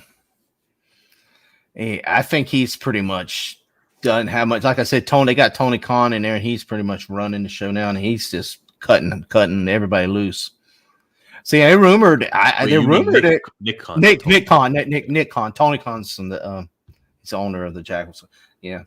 At first when I heard that, I'm like, when the names, I was like, God, they got an inside guy in there. But the rumors that they're possibly going to sell too. I've heard The Rock now might be interested in buying, and I've heard because he already bought the XFL off of Vince and them, so maybe. And if The Rock owns the WWE, that would be great ownership, and he'd probably bring Paul Levesque back and be like, "Listen, Hunter, you were the guy. I'm not going to doubt you," because he's got his daughter in NXT right now. She's training. Yeah, she was. I haven't heard nothing from her in a while, but yeah, she was in there. Why do you say she was? Just because you don't heard anything? I haven't heard her name. I know it was like 2 years ago. They last times I saw it, she was at one of the Fort Pierce shows, but I haven't seen anything of her wrestling. And I said that she's just training right now. I don't know. 2 years. Yeah. She's so young when she got in there. It does. Yeah. You keep her in that, protect her and whatnot. Let's see. LB Triple H is not gone. He was almost. He had a surgery a couple months ago. He had a heart issue or something. Knowing Triple H, he will want to wrestle one match just to put somebody over, because you should be going out, allowing another wrestler to say, I'm the one who took out Triple H, and let me challenge for that title. Yeah. You got to do it. That's just good business. Yeah. He had some kind of heart surgery or something. But yeah, I mean, it's a shame. I mean, it's they squashed a lot of people in there. It was like, and that's what a lot of those Finn Balor, they ruined his character, man. With the demon and all, they ruined it. I mean, they just, for what he was. But it seemed like when they left that NXT, it was like a death wish. When you're gonna, like, the revival, they didn't, they squashed them. They pretty much jobbered them up there. So they left and turned over there, because they're a hell of a tag team. I saw them when they first came out in NXT, and they were called the Mechanics or something. They were like two redneck guys from like where I live in, like mechanic guys, and they build them up. Triple H built them up for their tag teams of the world now. I love that era of NXT, like 2014 to 16 was so beautiful. Mm-hmm. It culminated, I think, when Sami Zayn left his little last match with Shinsuke Nakamura. That was it for me. And then when all the women left to be part of the Divas Revolution hashtag, that was like. Shinsuke. I'll tell you a story about Shinsuke. We were in Fort Pierce show, and my friend, Shinsuke locked his keys in his car. He had a surfboard on top of his thing. He's parked up there pretty close. This is the time where you could used to hang out. You could go out and hang out with the wrestlers in the parking lot. And my friend, he's like a big Japanese. He loves like the New Japan and all that. He's like, that's Shinsuke Nakamura. And everybody said, oh, no, hell, that's not Shinsuke. That's not Shinsuke. Because this is when he first came. You could tell by his hair. Yeah, he said, that's Shinsuke Nakamura. And so he went over there, and Shinsuke was trying to get his car out, and he said, what's going on? He said, I can't get in my car. And he said, my friend, he got some lock picker thing. He unlocked and Shinsuke gave him a shirt, autographed him, picture. He come back, picture with him, and all this. And we come back and look at it. He said, was that Shinsuke? He said, yeah. Look at this right here. I was like, holy shit. And we were doubting him and all this. I'm like, man. But yeah. That's an amazing story. It's pretty cool. Yeah, you got it good being over in Florida where you could just kick back. Dude, I'm telling you, man, we used to hang out with him, man. It was after the show, because these guys, they all lived in Orlando. So Fort Pierce is an hour and a half away. So show gets over at 10. Most of them would go, let's go. You would see them at the gas station, which they have a big racetrack over there. They'd be getting gas, and the Waffle House was right next to us. So every one of them going to the Waffle House right afterwards. So you go in there to eat, get the Waffle House, go get some food. There's a wrestler. I mean, you see 2 or 3 wrestlers in there, and they're eating Kona. What's it? Kona. We've met him. Kona Reeves, bro. Yeah, bro. He went to IHOP with us. Matt Riddle's a cool dude. I met him IHOP. I met him over here, and he was like in his sandals for reals, like even 2 hours prior to the thing. We're at the we haven't even put up the ring yet, and he's already in his sandals. Oh yeah. When I say we haven't put up the ring yet, I jumped over this a minute ago when I was like, an Ontario independent wrestler. That's what I do. I've wrestled. I'm not where I'm supposed to be and shit, but I've done it. I've tried it. Are you still doing it? I mean, you still wrestling? I mean, I haven't wrestled in over a year now, unfortunately. And I feel like, because I'm not in shape, if I'm going to put in the work and do the exercises and whatnot, that I'm going to have a guy's life on my hands. I don't want to be dropping people on their heads and whatnot. But that was the passion for a while. And I don't know. That's the long story short. The Heart Foundation up there and all that. Yeah. Yeah, the Heart Foundation. the hearts and all that. Yeah. The dungeon and all that. I've seen the dungeon. Oh, have you? Yeah. It's just like a basement. Yeah. Oh Lord. Natty, all them. They used to. We used to her Tyson Kidd, all them. They were down there. Think if we take our top 5 Canadian wrestlers, all right, and we use yours, I think we win because we have Bret the Hitman Hart, right? I'm gonna claim Jericho Edge and Jericho and Kenny Omega. And That's like we just mentioned Winnipeg right there.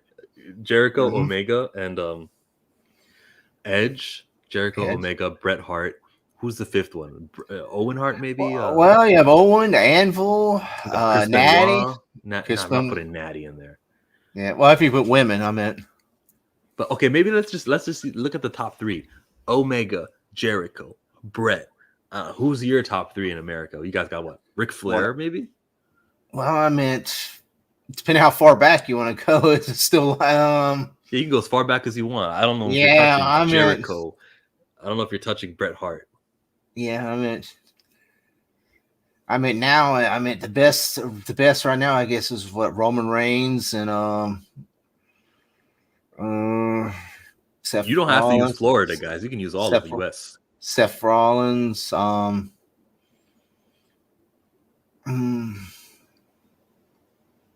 to think. I think Seth Rollins is a quality wrestler, but he's not on the level of Kenny Omega. No. Bryan Danielson he's American. Yeah, Bryan Danielson. He's now over there. Yeah, he's a Washington. CM Punk. That's a good one. Mm-hmm. Is Punk better than Jericho? I don't know. Punk took 7 years off. I want to see Punk and Omega fight. I want to see that fight go. Who would be the face? Well, I mean, Omega's the heel right now, so it's got to be Punk's got to be the face on there. It's got to be. I mean, Omega's the heel right now. That's the best combination of those two. Yeah, he's the big heel right now. Mm. But yeah, I mean, you got probably the top three there. You got I know who else you mentioned. Owens. Yeah, what a phenomenal wrestler. And I can't believe they got him signed up again because he's been with the Young Bucks, and I'm like, oh, look at his Twitter. I thought he was going to do that the Mount Rushmore thing. Yeah, I saw that. Yeah, we got to meet him too at NXT when he came down to NXT there for a couple months. Yeah, he was a hard ass man. He's like, he's like, he came out at one time and says, "I'm not signing no autographs. I'm not even going to be at the because he was supposed to be at the autograph booth picture day. He come out. They called him. He went to the ring. And said, "I ain't signed nobody's autograph." And he got like some pictures and like ripped them and then went to the back. It was funny as hell. Was he advertised as signing autographs? Yeah. He was supposed to. Yeah, he didn't do it. Can't do that. That's false advertising. I don't know. Yeah. He was supposed to be the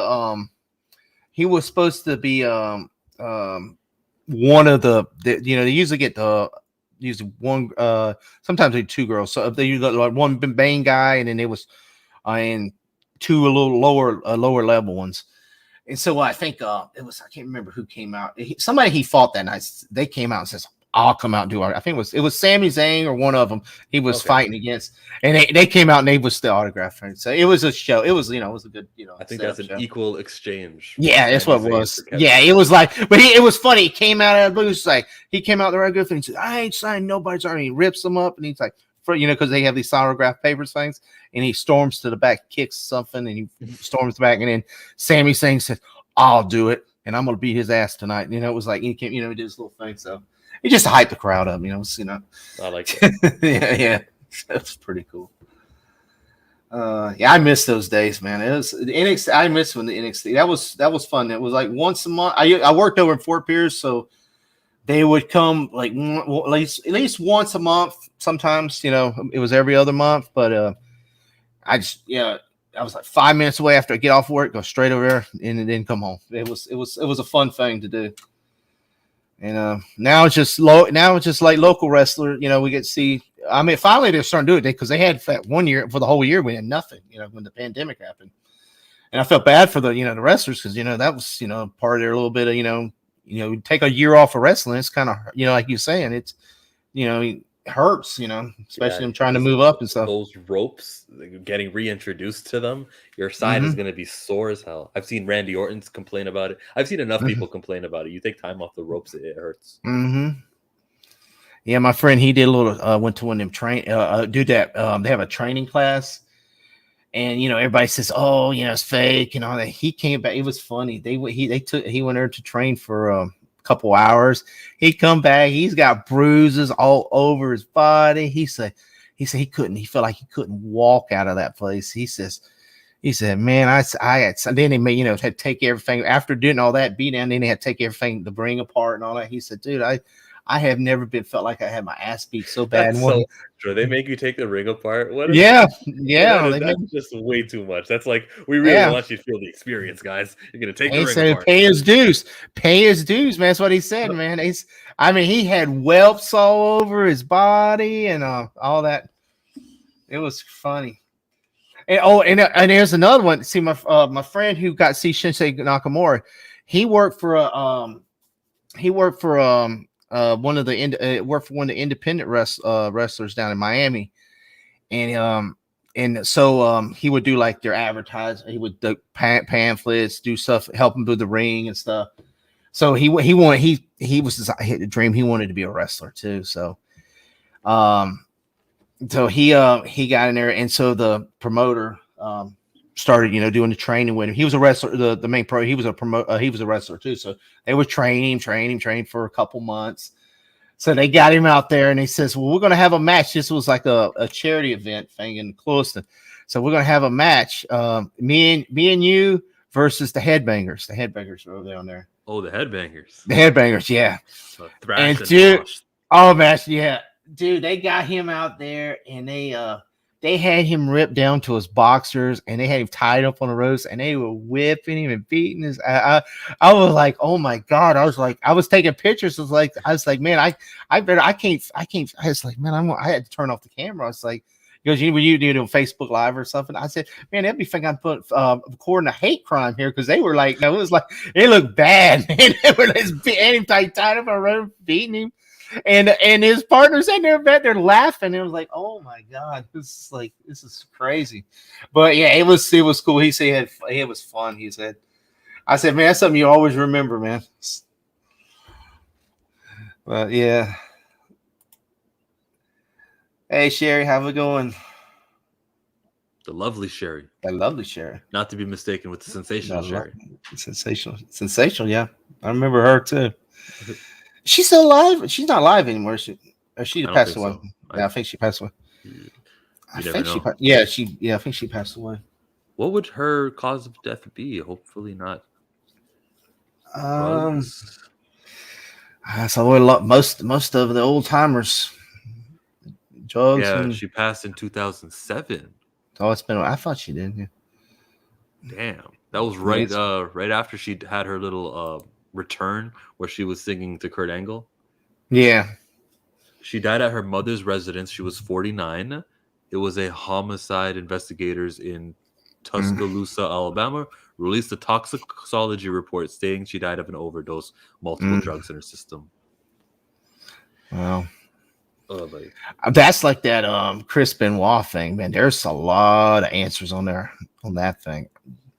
I mean, they still talking about, did he really do that, or was he the way with some of the crime scene stuff, but covered up on that. So I said it was a bad situation. But those years, man, that was the best wrestling. When that attitude era, I was watching a little bit the other day, and I was like, and then, I was like, compared to the PG or PG WWE we have now. I mean, I was watching some of the Edge, when Edge and Lita, when they were doing the thing in the bed in the middle of the ring and stuff, and John Cena and them come out and all that.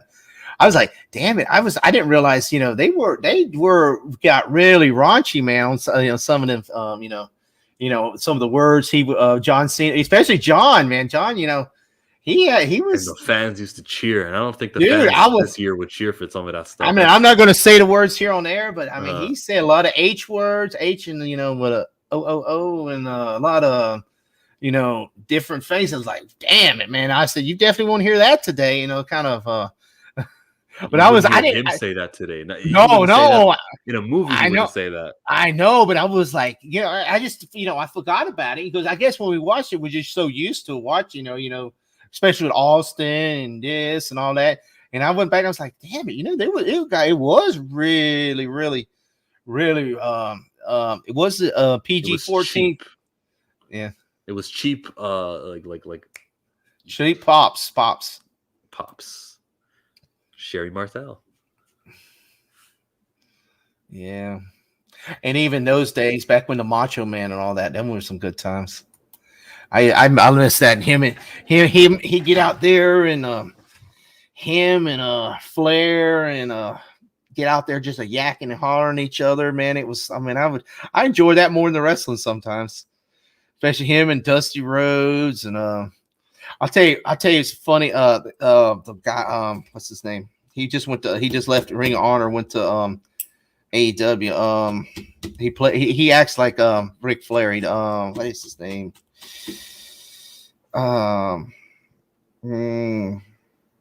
What's his name? Left Ring of Honor. Yeah, Jay Lethal. Jay Lethal. That thing when he was acting like Flair, and when Flair came over there to TNA that time, had the thing in the ring. Oh my God, Flair! So ridiculous. You can't explain that to someone who doesn't get wrestling. But it was so he sounded just like him. He was doing all the motion. Flair was up there hollering, hooting, and I was like, "Damn it, that is so hilarious!"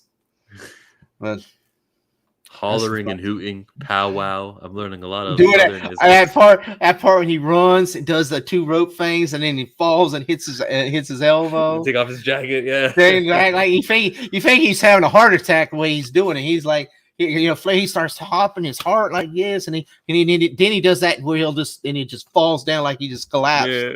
It was like that's my favorite little like sell where you think he's fine, and he's collapsed. I still can't believe Sable is married to Brock Lesnar. Yeah, she was around that 2002. They brought her back. Yeah. That was about when Brock Lesnar was champion. That's where they met. I remember her, man, especially when she came out there with those outfits and stuff. You remember when she had the face paint on the handprints on the coconuts? Yeah, I remember those. And they had the king was in the ring. King about to have a heart attack that time, man. He was like, puppies. Yeah, they don't between her. That's between her and Terry Reynolds and who else was it? I love Terry Reynolds. I love her like I love how she looked. I don't know anything about her personally. I just love her how she looked. Oh yeah. Who was Sunny? Sunny was beautiful. Sunny, yeah. Sunny's like she's a little rough now. Yes, Sunny. God, man. Nowadays, they don't hire women for their looks. I mean, Scarlett Bordeaux was, I don't know. In my opinion, they hired her for her looks. No offense to anything, that she's put. But aside from her, I feel like every other person they hire, they are capable wrestlers. Even that Priscilla Kelly girl. Priscilla Kelly, what's her name? They hired the Raquel. So I met her. She's a beast, man. Raquel, Spanish girl from Texas. I seen there was one picture I saw because they were showing her weightlifting, and she picked up Braun Strowman. She's like picked him up and held. I was like, holy crap! And Braun's a big guy, man. But she's like picks him up or lift him up. Like I'm like, oh my God! I was like, holy moly! She was like throw me against the wall and kill me. But they just hired a new girl. I seen her. I was on YouTube or something. I can't think of her name. Just think of Nia Jax, but she's a white girl. She looks she's not as big, but she's like a bigger girl. And they were showing some video, and she beat the living hell out of this one. Like of course they had like a girl was like 150 pounds. This girl's like maybe. So what, a little bit bigger, or is she an amateur athlete? But I think she was a martial arts or something. She was not a wrestler. She came from like when she's very attractive though. She's bigger girl, very attractive, but she beat the hell out of this girl. I was like, I felt bad for this girl because I mean she just like you're just like whoa. You notice the pattern here with the big girls. So we got Nia Jax who's out, but they got Doudrop who's in, right? You reckon in 2 years Doudrop will be gone, and that'll be about the time where this new girl they just hired will be prime for the main roster, and they'll always phase out the roles, quote unquote, of large female wrestler. Yeah. They, like it's kind of weird. I mean, it sucks. Like some of those NXT stars, you've seen them, and then you go see them go up, and then they go to the main roster, and they just ruin them. It's like Apollo Crews. I mean, I think they're doing a little bit with him now, but he was like ready to win the championship when he left NXT, and they just buried him for like 2 years. I was like, I know you got to earn your dues and stuff, but no, there's no explaining that one. But just jobber somebody, make him a complete. EC3 was another one. They ruined him. That's why they let him go, because they wouldn't even let him talk in his debut. Yeah, they were had him back there and say, well, the Revival was the same thing. You know how they were making him pick up trash and do. I was like, what the hell is this? It's like a top 10 tag team. You're making them out pick trash and throwing whipped cream on them and stuff like that. I was like, man, You think Kevin Owens will get that treatment because before he signed, the rumor is he signed. Before that happened, I was thinking, okay, they're gonna like treat him like dog crap. They're gonna really make him like but then he signs back up. So was it in his contract he'll be champion? Like, what is in that contract? Must been he must have had something in there, because they said he was. Well, that's the same way with Bray Wyatt, because Bray Wyatt was originally supposed to sign with AEW. I don't know where if he's coming back as the. I wouldn't sign Bray Wyatt. Way too old. Yeah, and the return on your investment, no. Well, Sami Zayn, I don't know if he resigned. He was rumored to leave too. So I don't know what's There's a couple contracts coming up in this next couple months. I don't know, but Kevin Owens must have got something he wanted, because he already had it on there that he was going to join the Young Bucks, and he had pretty much, when they start doing that, it was it's pretty much written on the wall. So I don't know, maybe he did that. There's been a couple wrestlers did that, and then Vince will come in and give them that paycheck. I think Vince should just sign them if they don't go over there. That was what he was doing 2 years ago. AJ Styles re-upped his contract, and you know what? There was even people who were not that good who were getting these large contracts. Didn't make sense to me. The thing is, they're not guaranteed contracts, so like you could still fire them. No, maybe that's what Kevin Owens might have, a guaranteed contract. Maybe. Yeah. Nothing's guaranteed. Not anymore. What I've seen the last year, nothing's guaranteed. It's like what you call it? Well, they just got rid of Jeff Hardy a little while, but he had some issues anyway. But I just gave him a reason to get rid of him. But I don't know. But they said AEW it may not take him. I know his brother's over there. I think AEW just doesn't want the bad PR. They want to get somebody when they know they're stable, but the Hardys versus the Young Bucks is a money match. So yeah. A ladder match. Yeah, that's like a dream match there. That's like Kenny. I know WWE would like pay a lot of money to get Kenny Omega to come over, but I don't know if he would ever want to. He would never. He was in that system. Don't forget, Ohio Valley Wrestling, and then he said, "Not for me. I'm out." Goes to Japan. Goes to the Indies. So he knows what they're like. He's got John Moxley telling him stories. He doesn't know. Well, I think AJ Styles wish he wouldn't sign it in. I bet he wants to leave too, because I'm sure he wants to go over there. Well, AJ Styles he'll still be a good wrestler 2 years from now. He's good. Well, look at Byler. They really haven't did nothing with him, and they've really made him a joke. I mean, did you see that? The last match I saw. Did you see that match when the ring fell apart when he was the demon, and they went against with the ropes? Yeah, the ropes and all that. Yeah. That was like, what in the hell? And then they did the music, and then the music went off, and the ropes fell apart. It was like, and oh man, I was watching some of the podcasts, and people were mad as hell. Because I mean, what's it, wrestling, Wrestle Talk, and all them. Yeah, because they was talking, it was going over, and I was like, oh my god, and it was like, well, they made the demon look like a weak. They made the demon character sort of ruin that. They were saying because you got to make Roman look really strong. Mm-hmm. But it was like, It was just a terrible ending, man. It was like, ugh. You build up to that, and then it's like, boom. It's just like, why? What a way to end the show. Imagine the WWE right now. Imagine it without Roman Reigns, and maybe they would have went with Big E back in 2012, and maybe they would have been in a whole different position. But they've been rejecting the fans. Well, they already took the belt from Big E already. I heard. Unfortunately, yeah, because Roman had COVID and they needed something. Brock Lesnar was there. They didn't plan on that one. But look, we're talking about New Day. They're a tag team. They understand what the Young Bucks are doing over in AEW, where the tag team division is more respected. That's contracts that, Kofi has reached the pinnacle. And that's what they think of you. They'll make you lose your title to Brock Lesnar in 6 seconds. Big E has reached the top, and that's what they think of you. When they need somebody as a replacement champion, you're expendable. Xavier Woods, I think all he ever wanted was to be king of the ring. He's said this in like every interview over the last 5 years. He got it. What else does WWE have to offer? Make that fly over to AEW.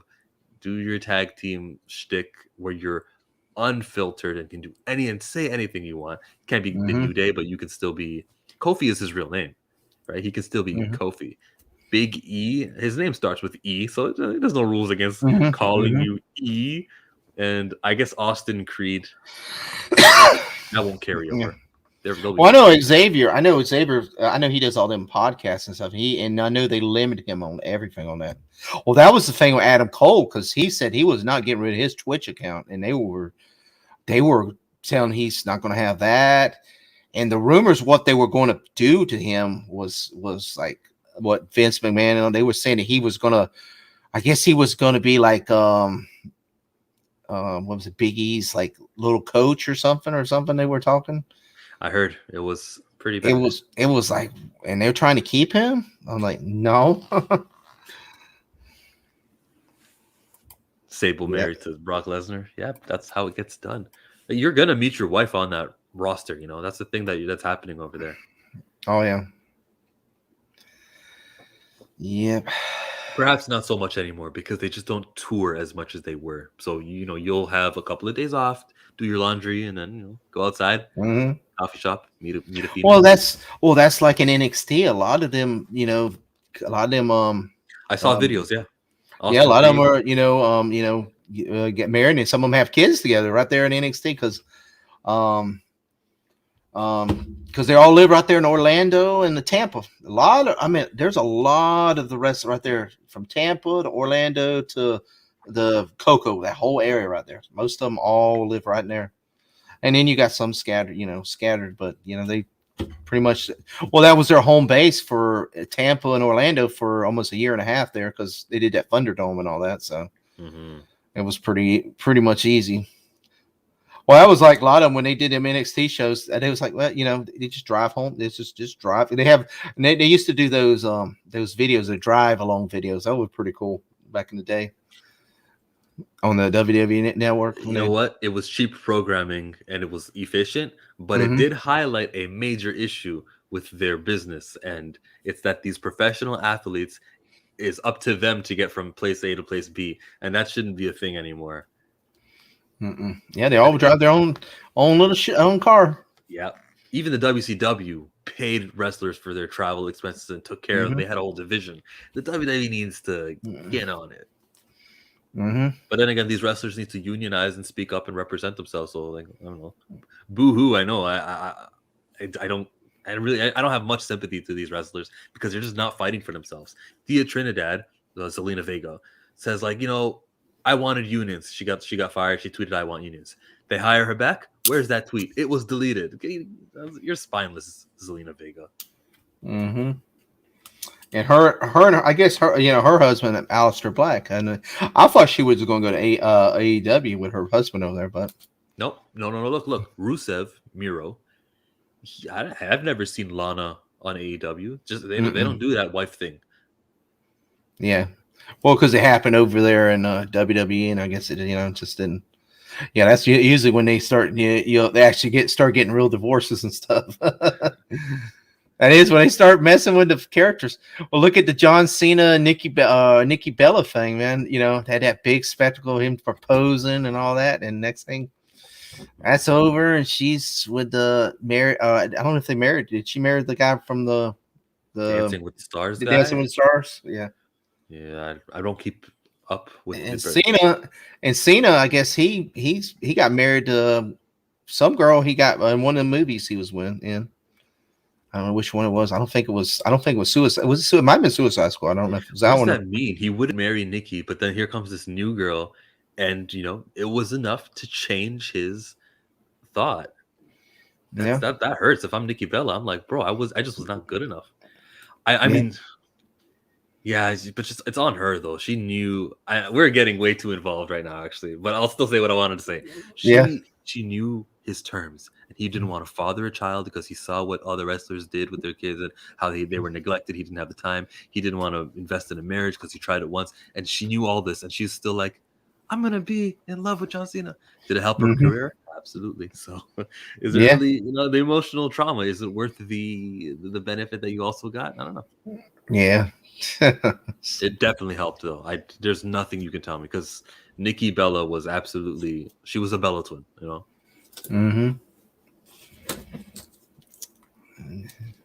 Yeah, there was some interesting things. I would watch that show with them on there. Sometimes it was like, and then Danielson's over there and with his wife, and I was like, it was bringing a lot of dirt. I was like, and it was that thing with Cena was making her pay rent at his house and stuff. And he said to sign the contract so that the kind of contract. I was like, oh my god, I was like, he's so right though. You got to do that. How many of these other athletes we see with women who wrong them in their home, or allegedly, we don't know what actually happens, but you got to sign that contract or get that in writing. You got to protect yourself.